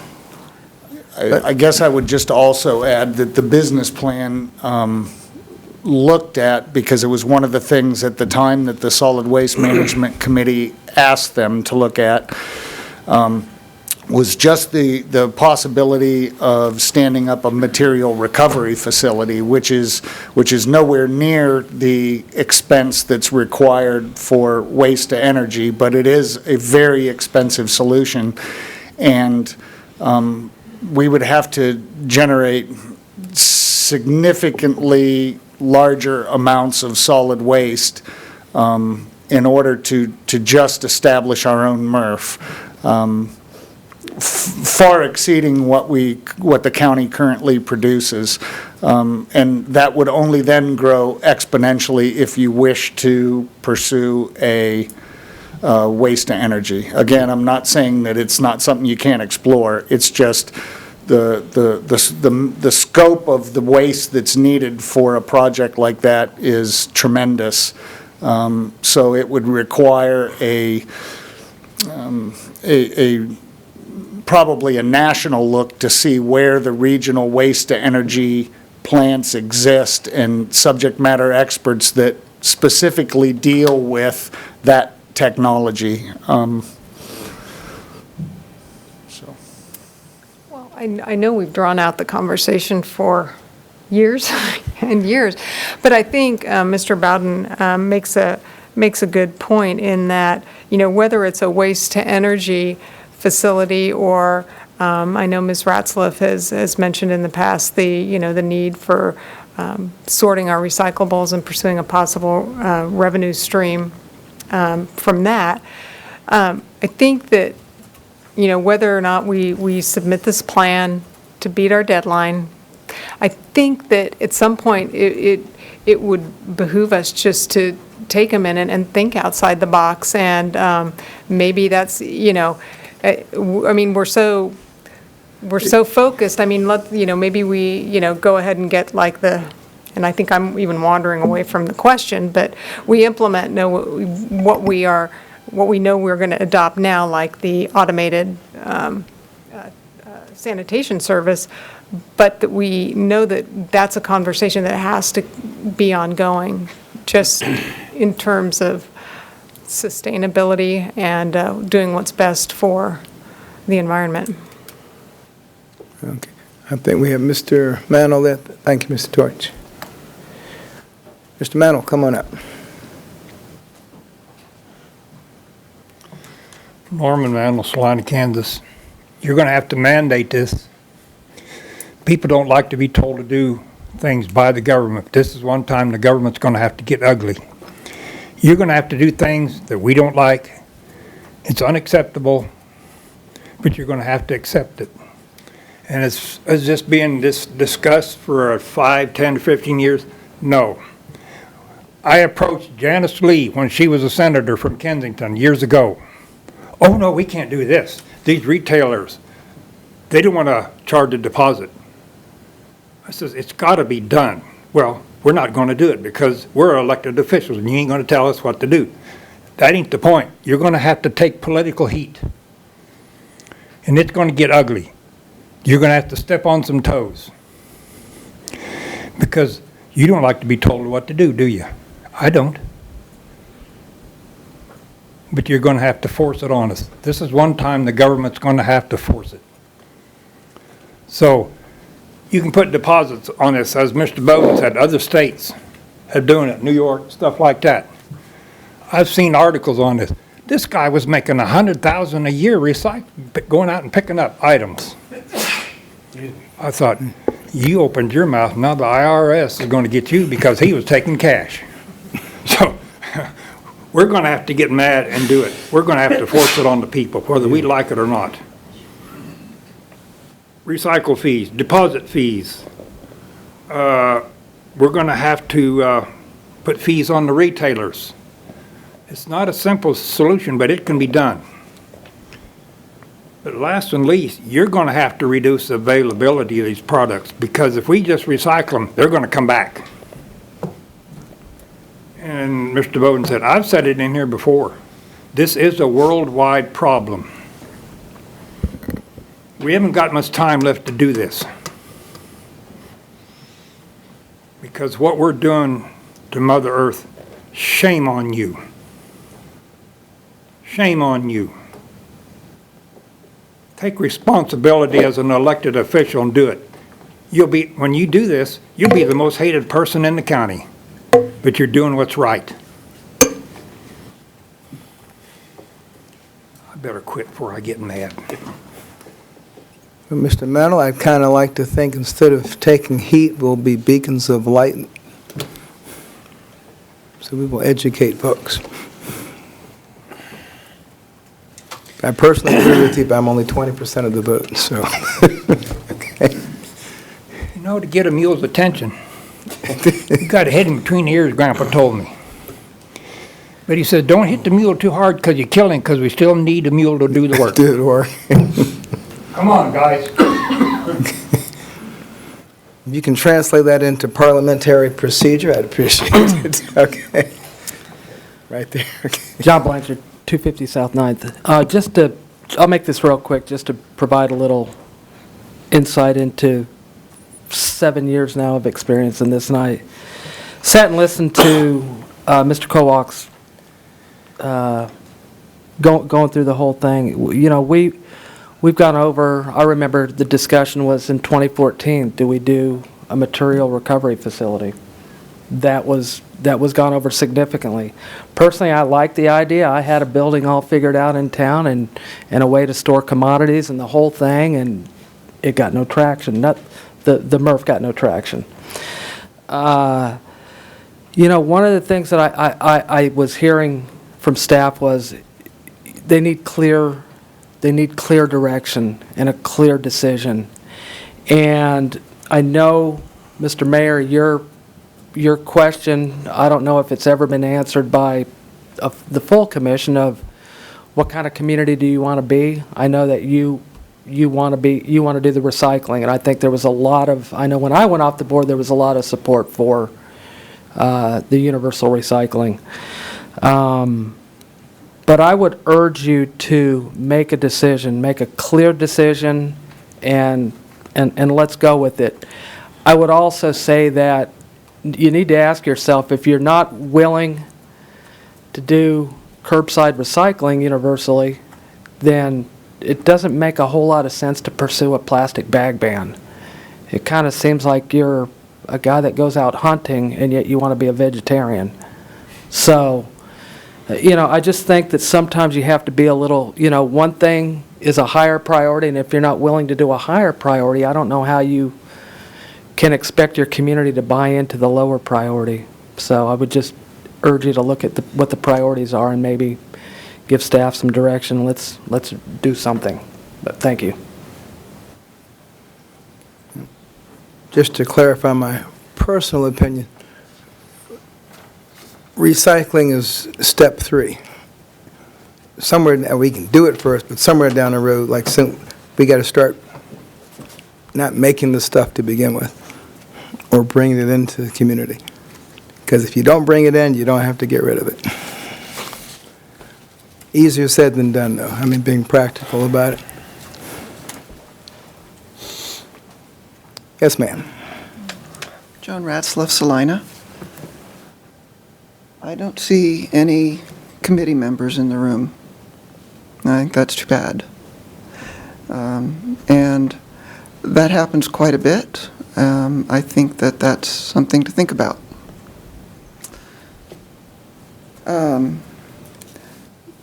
As the packet says, the Solid Waste Management Committee is to, on the bottom of the first page, number 3, recommend revisions to the plan. And on number 9, establish a schedule for the reduction of waste volumes, taking into consideration A, B, and C. I don't feel that I'm satisfied as a former member of that committee. I went out, August was my last meeting. I don't feel satisfied that we have established a schedule for reduction of waste volume that is, that even approaches being adequate. So I just want to say that. Also, as far as priorities, I'm an environmental scientist. I'm a member of the community. I'm one of a lot of people that hate litter. It's just disgusting. It's costly, besides being unaesthetic, and we can do better. I've been to other places that aren't full of trash. I've been to places, some just a few miles down the road, that have recycling bins in their public facilities for the public to use, right next to the trash bins. There's so many things that we could do, and we haven't scratched the surface with our drive-through transfer station. Abilene, I got a note from the Public Works Administrative Assistant there earlier this year, that they netted $35,000 because they bale and sell. They don't truck their stuff anywhere. Every place has a different way of operating it. The way they do it is similar to ours in that they charge their customers on the water bill. The whole county uses the facility. They welcome people from out of county to use the facility because they bale it, they sell it, and it's owned by the city. The city provides some of the services, and then they contract the labor with OCCK. They're interested, OCCK is interested in talking to you about doing that here. So that's one option. Ottawa County does it a different way. Different people, different entities do it different ways. I think that we need to do it a different way than what we are doing now. Abner Perney sent me a message saying that he calculated that our cost is $411 a ton. It's not the $65 a ton we pay there. It's the whole thing. And $411 a ton is just, it boggles the mind. We can do better. Other people do better. And there are neighbors in the state. So I think we can do better. And it's a matter of priorities and putting a plan in place and following the plan. We've got, what, 2.5 years left on our lease, on our 3-year lease. I'm sorry, 1.5 years left on our 3-year lease. So that is time to find another building, decide what we're going to do, and, take the next step. If we can manage to consider our environment a priority and be fiscally responsible at the same time, we can do it. We just need to we need to entertain some other ideas. Thank you.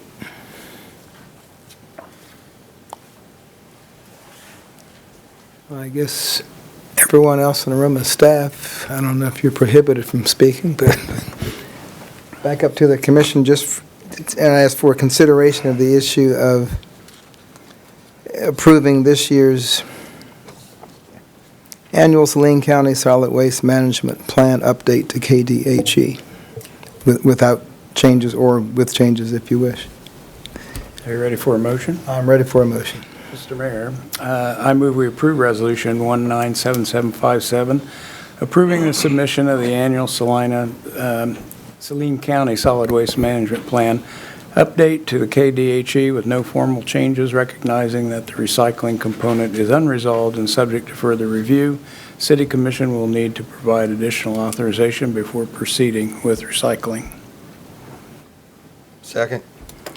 Moved and seconded to approve Resolution 1977-57 without formal changes. Any further discussion? All in favor, say aye. Aye. Any opposed? Motion carries 5-0. What would be the next least volatile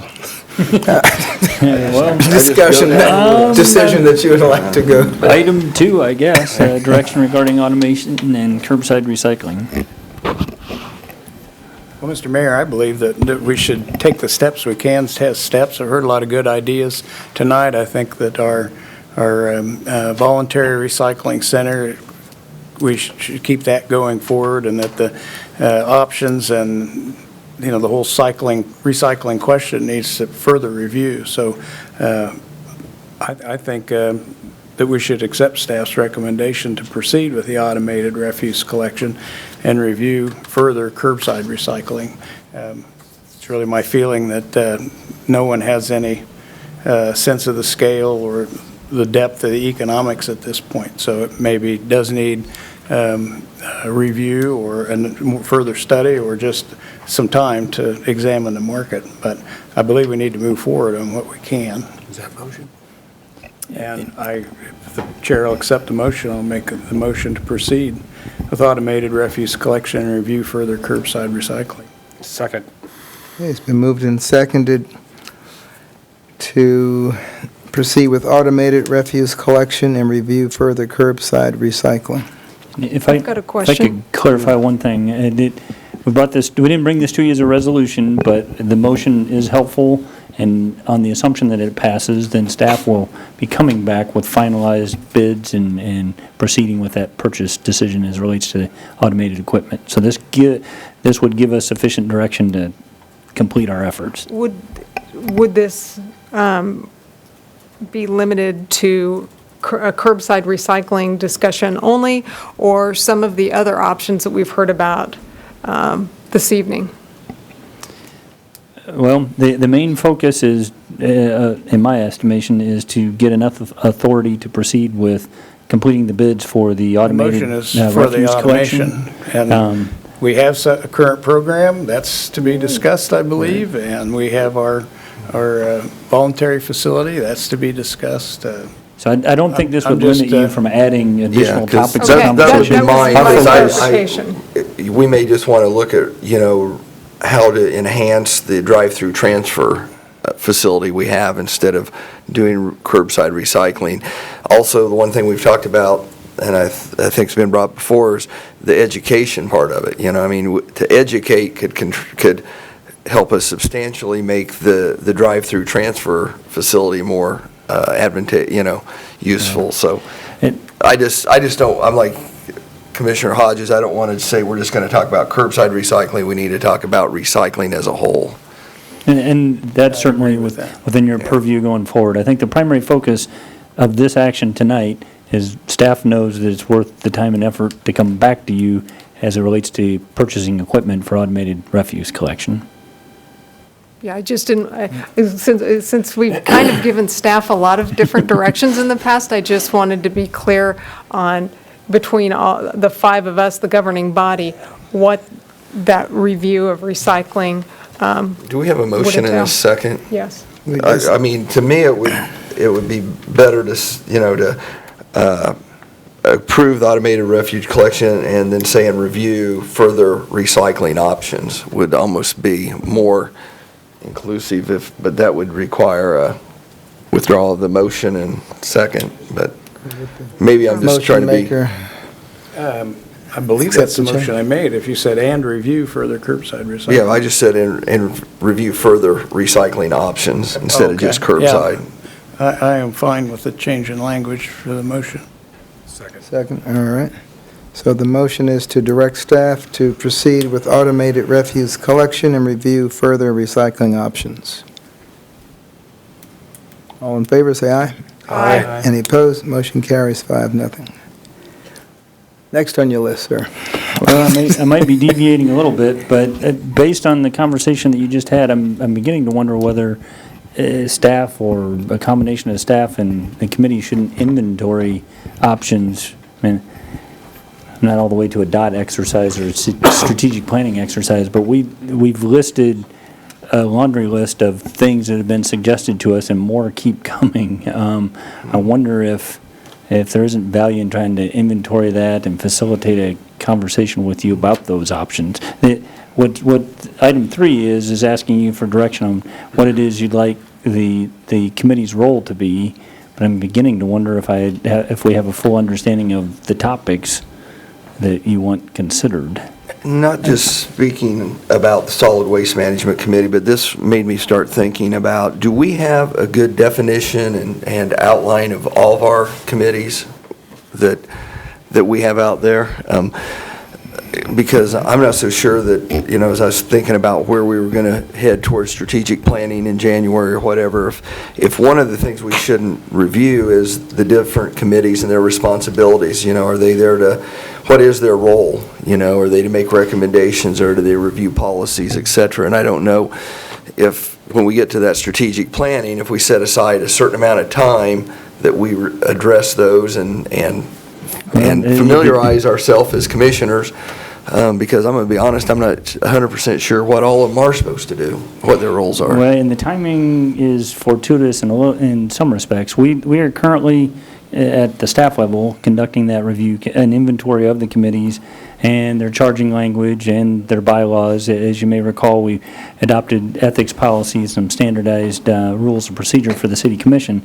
We're trying to standardize that across all boards and committees. So we're in the midst of conducting an inventory with respect to this particular committee, rather than by ordinance or by resolution. This was formed by interlocal agreement back in 1994 in response to the statutory charge. So it may not be as specific and clear as some others, but the other thing that we're working on in terms of inventorying those committees is the adherence to the Kansas Open Meetings Act and making sure that we understand their role as it relates to the Kansas Open Meetings Act, so we can then appropriately train the support staff. A question I have is based on what we kind of went over today. Have we charged the Solid Waste Management Committee with duties that really should not have fallen upon them? Well, I'm not going to say that you couldn't task them with that, but it was a little unclear. It certainly was beyond the statutory authorization, and it took staff, I don't know how many hours since last week, just to kind of sort all this out and figure out how we ended up where we are. But I think if we were more deliberate, you could task them with that responsibility. But it was as much me as anyone else concerned that you as the governing body felt beholden to that plan and the prior provisions of that plan more than was appropriate. So we wanted to at least get that clear. We may have felt more, I don't know, responsible to them, but in fact, the only tooth is that they submit Right. to us. Isn't that correct? And I mean, I Correct. appreciate all their hard work, and they may all be much more attuned to these issues than the rest of us, so I value their recommendations, but in reality, they only submit to us. is Right. what Yeah, I'm they're hearing. advisory like any other board, and the specific task was related to the countywide plan more so than advising us on curbside recycling and yard When do waste. they meet again? And the second question would be, is this something we have to address today, or is this something that can be addressed? Well, at a- and frankly, that all depends on the collective sense of urgency of you as the governing body. If curbside recycling and a plastic bag ban are urgent in your mind, then we need to turn it quickly. So mandatorily, we've satisfied the deadline that's before us by acting on the annual review. Everything else is at your discretion as the governing body. I think this committee, it has two functions. I think one, to submit the annual report to KDHE, we should leave sacred. And if that committee is welcome, if you look at their responsibilities, 3, 7, 9A, 9B, and 10 could certainly be interpreted to explore ways in which ostensibly the county, but primarily for us, the city, could adopt the way it handles solid waste. Because there is something in here about source reduction, the recycling. And I don't think we have any other committee, any other forum that would be able to easily house this discussion. But when it comes to the mechanics, the money, at that point, it then has to obviously interact with department heads and finance. Right. Well, and I think something that I would just like to touch on is I think we kind of have forced this duality on solid waste because there's a need for it. First of all, I think that the statutory language is probably deliberately vague, and that allows us a lot of leeway for interpretation. But when you look that the Saline County Solid Waste Management Committee is tasked with development review and recommending revisions to the waste management plan at local and county levels, I feel like we're giving them a mixed message. So if we are going to restrict the Solid Waste Committee to just submitting this plan, then I feel like it's incumbent upon us to have a discussion about maybe we need to have some sort of, whether that looks like a sustainability board that Joan had mentioned, or we need to have a committee in place that can look at some of these issues in depth. And bless staff's heart. I know that you are short-staffed and you have done a lot of research, but if we had a sustainability committee that we could task with taking some of that load, I mean, we've got a lot of citizen expertise on the solid waste board, and I imagine that there's probably some frustration from them about having, which role are we taking on. So if we're going to look at restricting the Solid Waste Management Committee's role just to reporting on things that have occurred in the last year to update the KDHE, then I think that we should also consider establishing an adjunct to take a look at all of the things that we're discussing here today. And just to be clear, we're not saying that they can't take on that dual role. We're just trying to clarify that dual role. And by way of example, I think Salina and Saline County are unique because of our demographics. If we were in a different county with 8 communities all of equal size, this committee wouldn't be focused on one of those communities. It would be talking more globally about what should be occurring in the county and more generically. Because of our demographics, it's kind of zeroed in on Salina more so than might otherwise be expected. But now, having said that, I don't know that you need to stand up a whole nother committee just to avoid that. But and something that you said earlier resonated with me too, in terms of taking an in-depth look at the citizen boards that we have in place right now and what their roles are, because I feel like with the Planning Commission, it's very specific, and there's a process, and they know what they're tasked to do, and we know, what their recommendations mean in terms of, how many votes it takes to overturn and what we expect to see in receiving their recommendations. And sometimes, I feel like when I was board liaison to Parks and Rec, for example, a lot of time, like the Parks and Rec advisory board, reads about things in the paper before it even gets to them. And ideally, it would be great if we had some of these boards and commissions that have people that are really passionate about that subject matter, have some input and some recommendations on the front end. So I don't know how best that can best be incorporated, but I think it would probably help both staff, people serving on the boards and commissions, and us to have very clear expectations about what roles that they're performing on behalf of the city.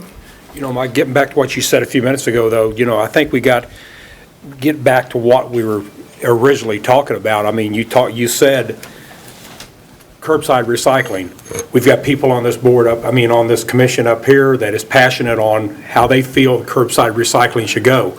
We've got people on this board, a commission up here that is passionate about the plastic bag. Now, we don't have to say ban, but the plastic bag. I think we need to get back to what we were doing, and I think that's something we need to look at. We've got enough on both sides of it that it needs to be looked at. And I don't disagree. I would tell you 2 things. Number one, staff stands ready to carry out whatever collective decision you as the governing body make. And then secondly, as it relates to either one of these, it will be helpful for that decision to provide some additional clarity about the level of detail that you have in mind. Specifically with respect to plastic bags, are you looking for draft an ordinance and you'll pass it next week? Or are you looking for a public participation process? I'm not looking for a public participation process, but the reason I say that, I don't want that to go out the wrong way, is the public has already been asked about the plastic bag. KWCH was in town. They were in town. They did a public participation at the Dillon stores and asked about how they felt about it. Out of all the people that they interviewed about the plastic bag ban, if they would support it, there was not one person in that whole group that said, no, I don't want to do that. They all said they thought it was a good idea to pursue. And I think that's a policy discussion that's best up there. But staff's happy to help where appropriate. Well, maybe we'll take the City of Salina members of the County Solid Waste Committee and see if they want to form a subgroup, the Salina Sustainability Committee here. I'm just throwing it, I'm not making an emotion, I'm just Well, I mean, throwing I it think out. that speaks to the fact that we need both functions, and if it's not, germane to have the county representatives, participate in that. Anyway. 2 out of 3 is not bad, Mike. So what would we like to, shall we think on this and, or someone want to throw something out and see where it goes? Or you want to think about it for a week? Okay, well, all right. You asked for it. I'll just see where this goes. Mayor Davis, I would move that we, pursue option number 1, limiting the role of the Saline County Solid Waste Management Committee to specified duties in the state statutes, and establish a sustainability board to advise us on local recycling and waste management options.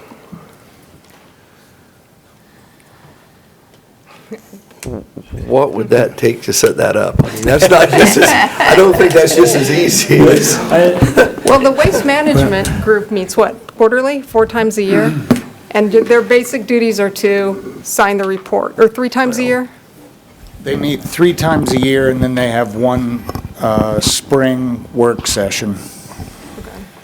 My feeling would be that it's fine to charge them with that sustainability, but I wouldn't want to create a separate entity for that purpose. For No, there was not a second on that. For discussion purposes, I'll second. In that the decision we make is going to be just for the city of Salina as far as our local ordinances, because I'm assuming if we did come up with a restriction on the use of plastic containers, it would apply only to our city limits. Well, Correct. And I'm going to rely on Jim, but to correct me if I'm wrong, if you did it at the Saline County Solid Waste Management Plan level, it would be a goal, it would be a recommendation, and it'd probably be something that ought to be shared with this area and New Cambria and Smolin, but it wouldn't be regulatory. If you wanted it to be in the city of Salina, it'd still be a recommendation, but it'd be something that you as the governing body would ultimately act on to make it regulatory. Right, because I guess my opinion would be that if it's going to affect primarily the city, then I would want the committee to be city residents. Because right now,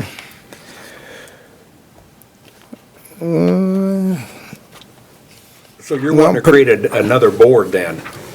We already had trouble filling the whole I just threw that out there because. or somebody Yeah. that, I mean, BOD, group of people that could host this conversation. Mayor, I think the information we were looking for was on page 3. Page the Yeah, makeup of the you're- There's committee. 5 residents of the city, and then there's 6 residents of Saline So- County at large, 4 nominated by the mayor, which would probably be, I would You'd think guess, would be city, but wouldn't you would have to be. think, and 2 nominated by the board, so you're going to have a majority. Although, Still. or you could theoretically have a minority of city. I mean, if the mayor, for some reason, selected 4 people who didn't live in the city, which probably wouldn't be brightest thing to do, but, you know, almost a half of that committee could really have no particular personal stake in the decision.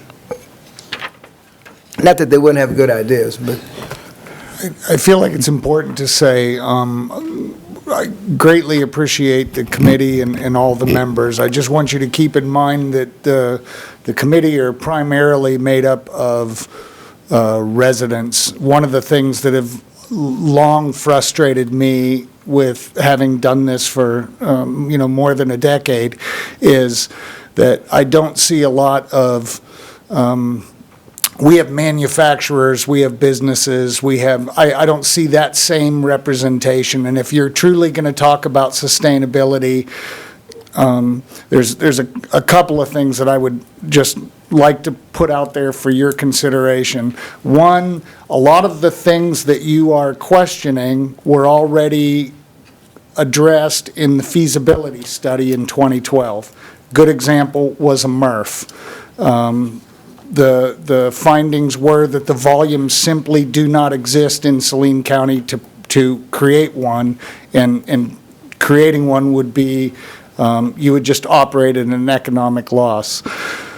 Something else I heard tonight was that Abilene generated a net.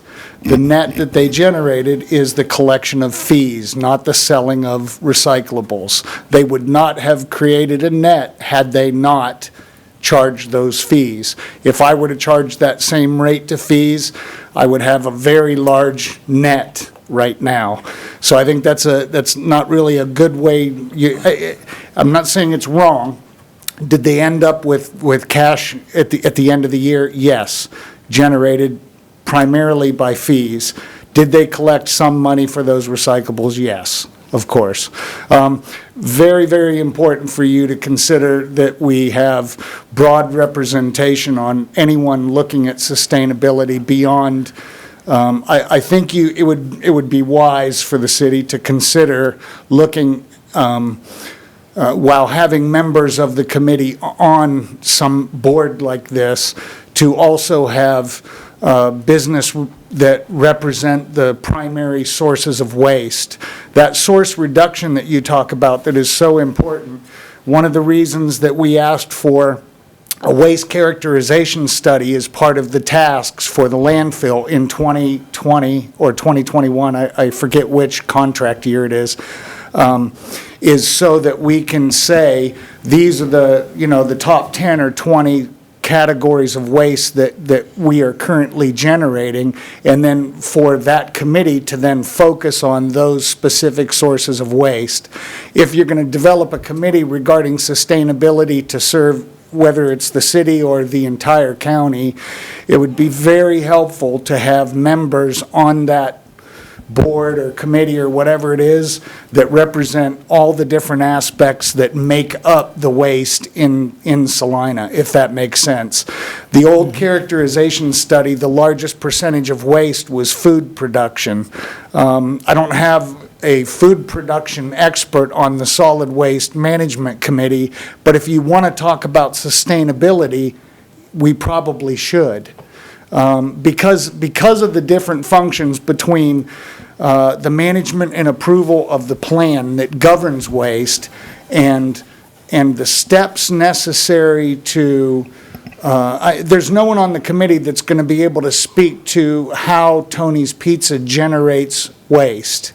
But if you really want to create where you're going to make substantial change to the waste stream, I think it's important to have representative experts from what kind of makes up the city of Salina, if that makes sense. Well, I appreciate that comment. I was just getting ready to ask, is there a precedent for, I just made up a name on the fly, but setting up an ad hoc blue ribbon sustainability panel? Well, in response to the earlier question of how that would work, it's going to take additional action beyond this evening regardless. So if you're indicating a desire to stand up a board or a committee for that, Salina specific for that purpose, that's probably enough direction for staff to then say, okay, by resolution or by ordinance, let's get drafting and we'll bring you back a draft of their makeup, their authority, and their purpose, and then we can probably get into greater detail at your level of whether we've hit the mark. I think Mr. Torch's comments are right on as far as including everyone from the production to the disposal. Is the mayor suggesting a study session on that topic at some future? Only as far as the committee makeup maybe, but at that point I'd turn that committee loose and let it do what it does best. The one thing I can tell you is staff's done a little bit of research, and there are examples in other communities, but their staff, there's multiple examples, but the ones that I've seen are staffed with dedicated sustainability directors and support staff and a budget and a consultant-led plan. So on the assumption that we're not ready to go to that level, we are going to have to create something that works for Salina. Yeah, because now we're getting considerably more discussion than just recycling.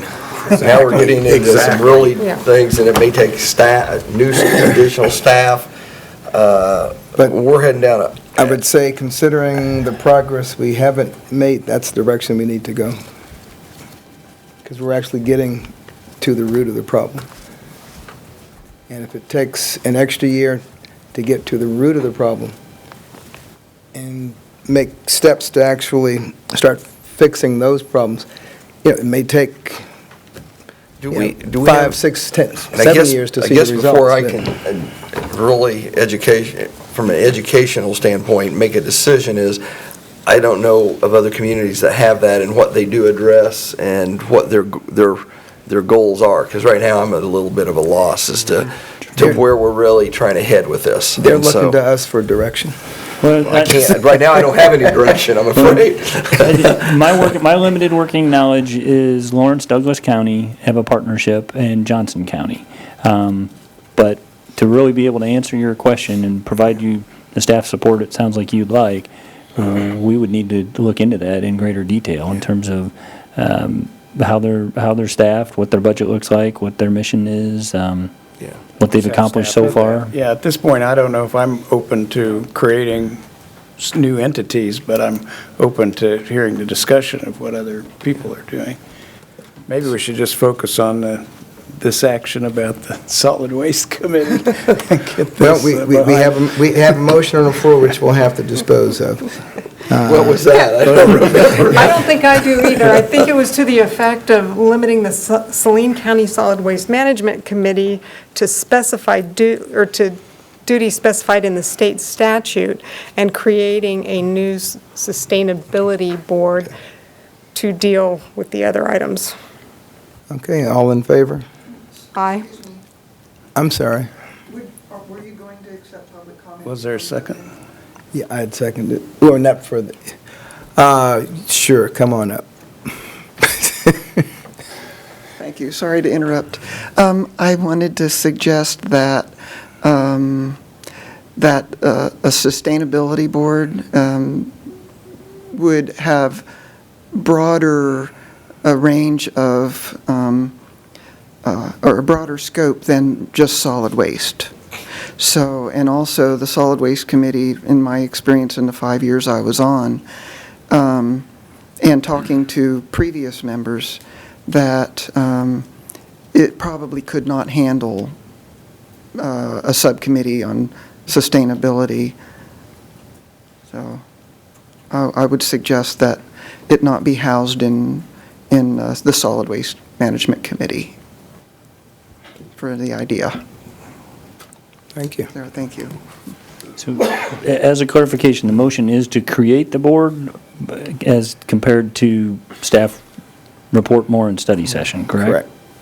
Okay. That's that's the motion that's on the floor. All right, all in favor, say aye. Aye. All opposed? Nay. Okay, motion, but we're making progress. But we did. The motion Motion advanced fails. the conversation, I It think. advanced the conversation. Mr. Mayor, I move that we, a segregation of the Saline County Solid Waste Management Plan review and recommendations from the City of Salina regulatory and operational recommendations by providing clear objectives and parameters on a topic-by-topic basis. Second. That's number 3. I'm sorry. Yeah, right there. Thank you. Number 3.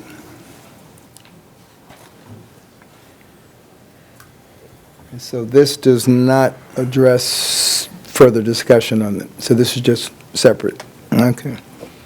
So make sure I. So, just so that I'm understanding this, okay, so we're just voting on separating them, we're not establishing who's going to take responsibility for making, or does this include Correct. solid waste continuing to make recommendations to the city commission based on our requests for them to do so? Well, I would think they have the right to make a suggestion to us at any time, but we're not asking them to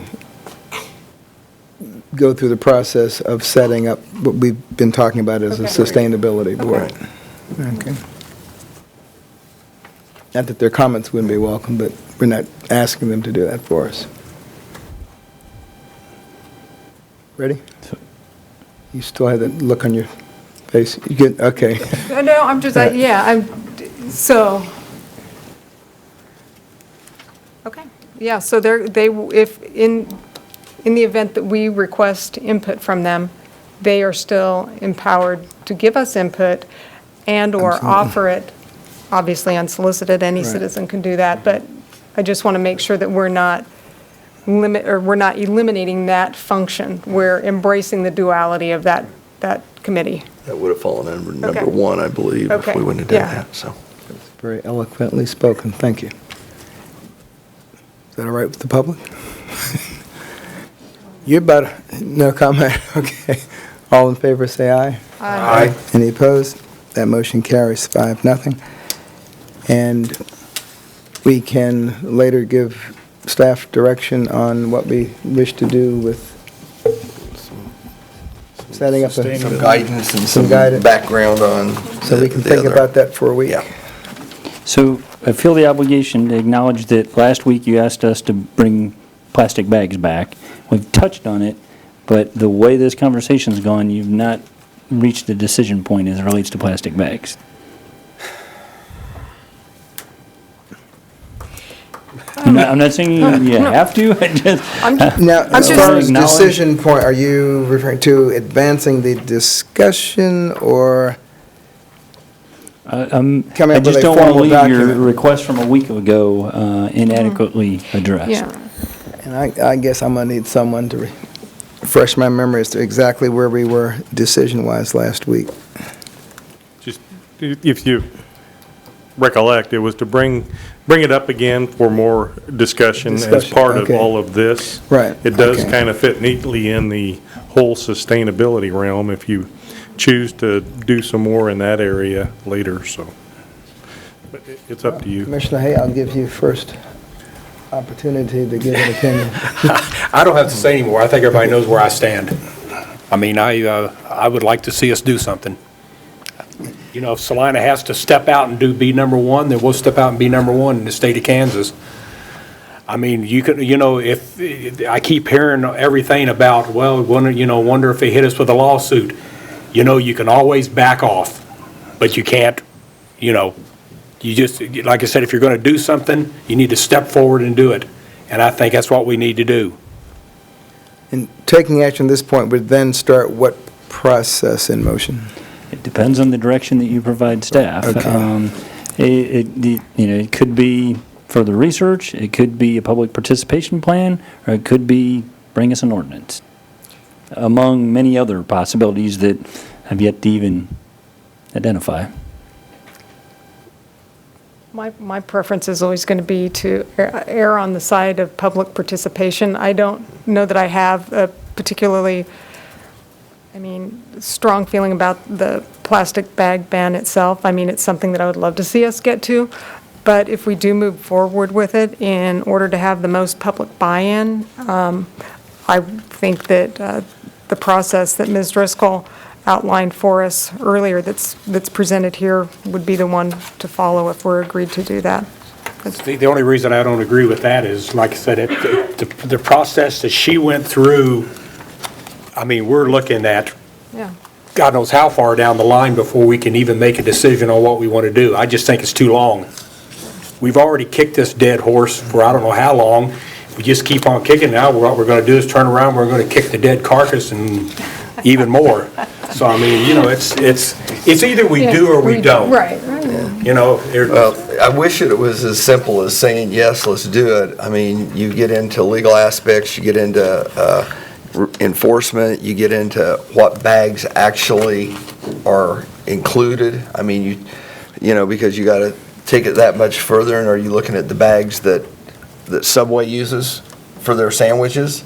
Do you look at, there's a lot more to it, I think, than we're trying to make it sound. And I know that you call them single use, but I know there's a lot of people who use them more than once. And again, I think educating people to use, cloth bags or whatever is an important part. I'm not ready yet to say I'm for There may not be anybody in the state of Kansas has done this, but there's other places that done. Look at Los Angeles. Look how big they are, and they've turned around and they have banned plastic bags in the city of Los Angeles. Now, I mean, why can't we look at that and see, take a look at their ordinance and see what they did and how it came through? I mean, we're talking about a city of 47,000 people versus a city of how many millions that has had no, same way with the plastic straws that they did. I mean, it just needs to move forward and do something. Now, would getting that information be part of what you would do to move this forward, to bring an ordinance? Or is that something that you would include in the public participation? I think the study session. Or study session? Well, the prior study session touched on a lot of that. We could go back and take a look at it and see if there's new information, but I think we talked about California and New York and some of the approaches that were already out there in that original study session. So,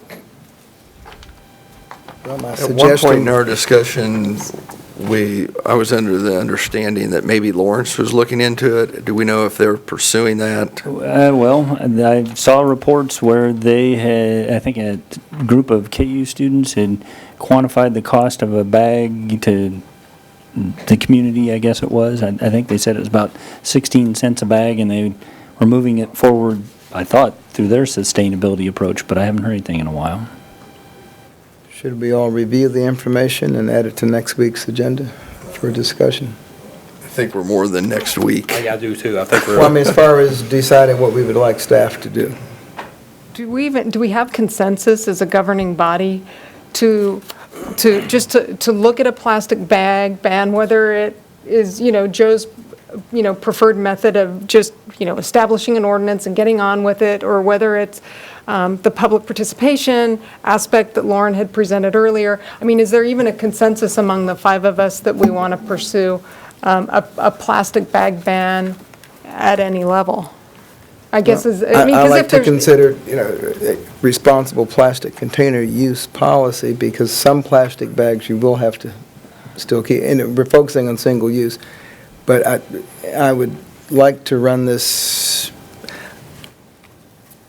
I don't know whether we have had an opportunity for the public to make comment, much like we did for, the river downtown, or what other project have we opened up for public comment?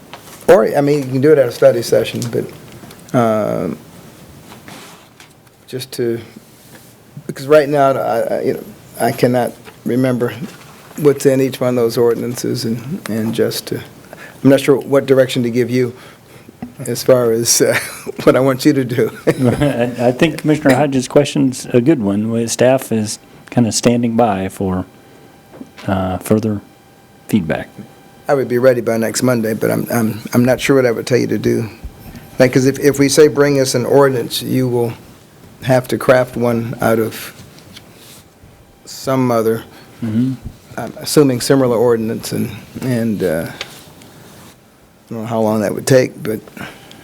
This is a much bigger deal to me than just having you bring me an ordinance next week. I think there's a lot more repercussions and a lot more discussion that has to move forward on this before I would be open to having an ordinance brought to me. I have to agree with that, and I'm open to letting the public give us some valid input. I mean, not just a grocery store input, but something that's open and statistically valid. But my instincts tell me that to put this off, put it with the rest of the recycling issues and see it down the road, but fine with carrying the conversations. I appreciate that you all keep looking at me, but this is a good conversation that you need to have. Obviously, we're split. I guess I just need just an opportunity to discuss, put information in front of us so we can discuss it. And it's be honest with you, my brain's kind of tired right now, and I'll have a lot of energy next Can you get a hold of a copy of the ordinances from Los Angeles, from Chicago, from, Oh, I would think so, yes. just to take, I mean, I'd like to see, what their wording is. Yeah, I would assume they're public documents, and I know we've looked at some of them to prepare the study session presentation that we presented previously, but So then we'll get those, read those, and then decide when we're going to discuss it openly. We at least have some basis on which to make suggestions, at least I would. so if that's what you would like, what I can, rather than an agenda item, because I don't know that we have a staff report per se, I can we can gather what we can, put a cover memo with it, distribute it to you and the public as part of the packet, and you may need to collect your thoughts on a motion to make another business. Give us a and- copy of an ordinance from LA, I don't care, but at least we can look and we can see, because how they, I mean, then you gotta realize how they implement it, how do you police it, I mean, there's a Right. lot of, I'm guessing they have some of that in their ordinance, but, we're gonna have to see what that is and see what that does to staff and everything else we have and how enforceable it is and so on and so forth. And I realize this may feel uncomfortable for you, but this is Robert's Rules of Order at work. This is how it's Well, supposed it's to not work. uncomfortable, it's just, yeah, I mean, So, we just gotta. I think what- Roberts, word with them. I think what I could do is gather some of those, provide just a cover memo at your request, to please find attached, provide that to you, we'll distribute it as part of the packet, just so it goes out to the public in general. I would suggest no action item on the agenda in advance, and if you, under other business, want to propose a motion for further deliberation, that would be completely appropriate. Is that consensus? All the heads are shaking yes. Thank you very much. One more kick, Commissioner Hay, one more kick. We're still going to name it after you don't. Any other business before we adjourn? Move we adjourn. Second. Move to adjourn and seconded. All in favor? Aye. All right, thank you. Why? Do we? Oh, I think I'm coming down with what, yeah.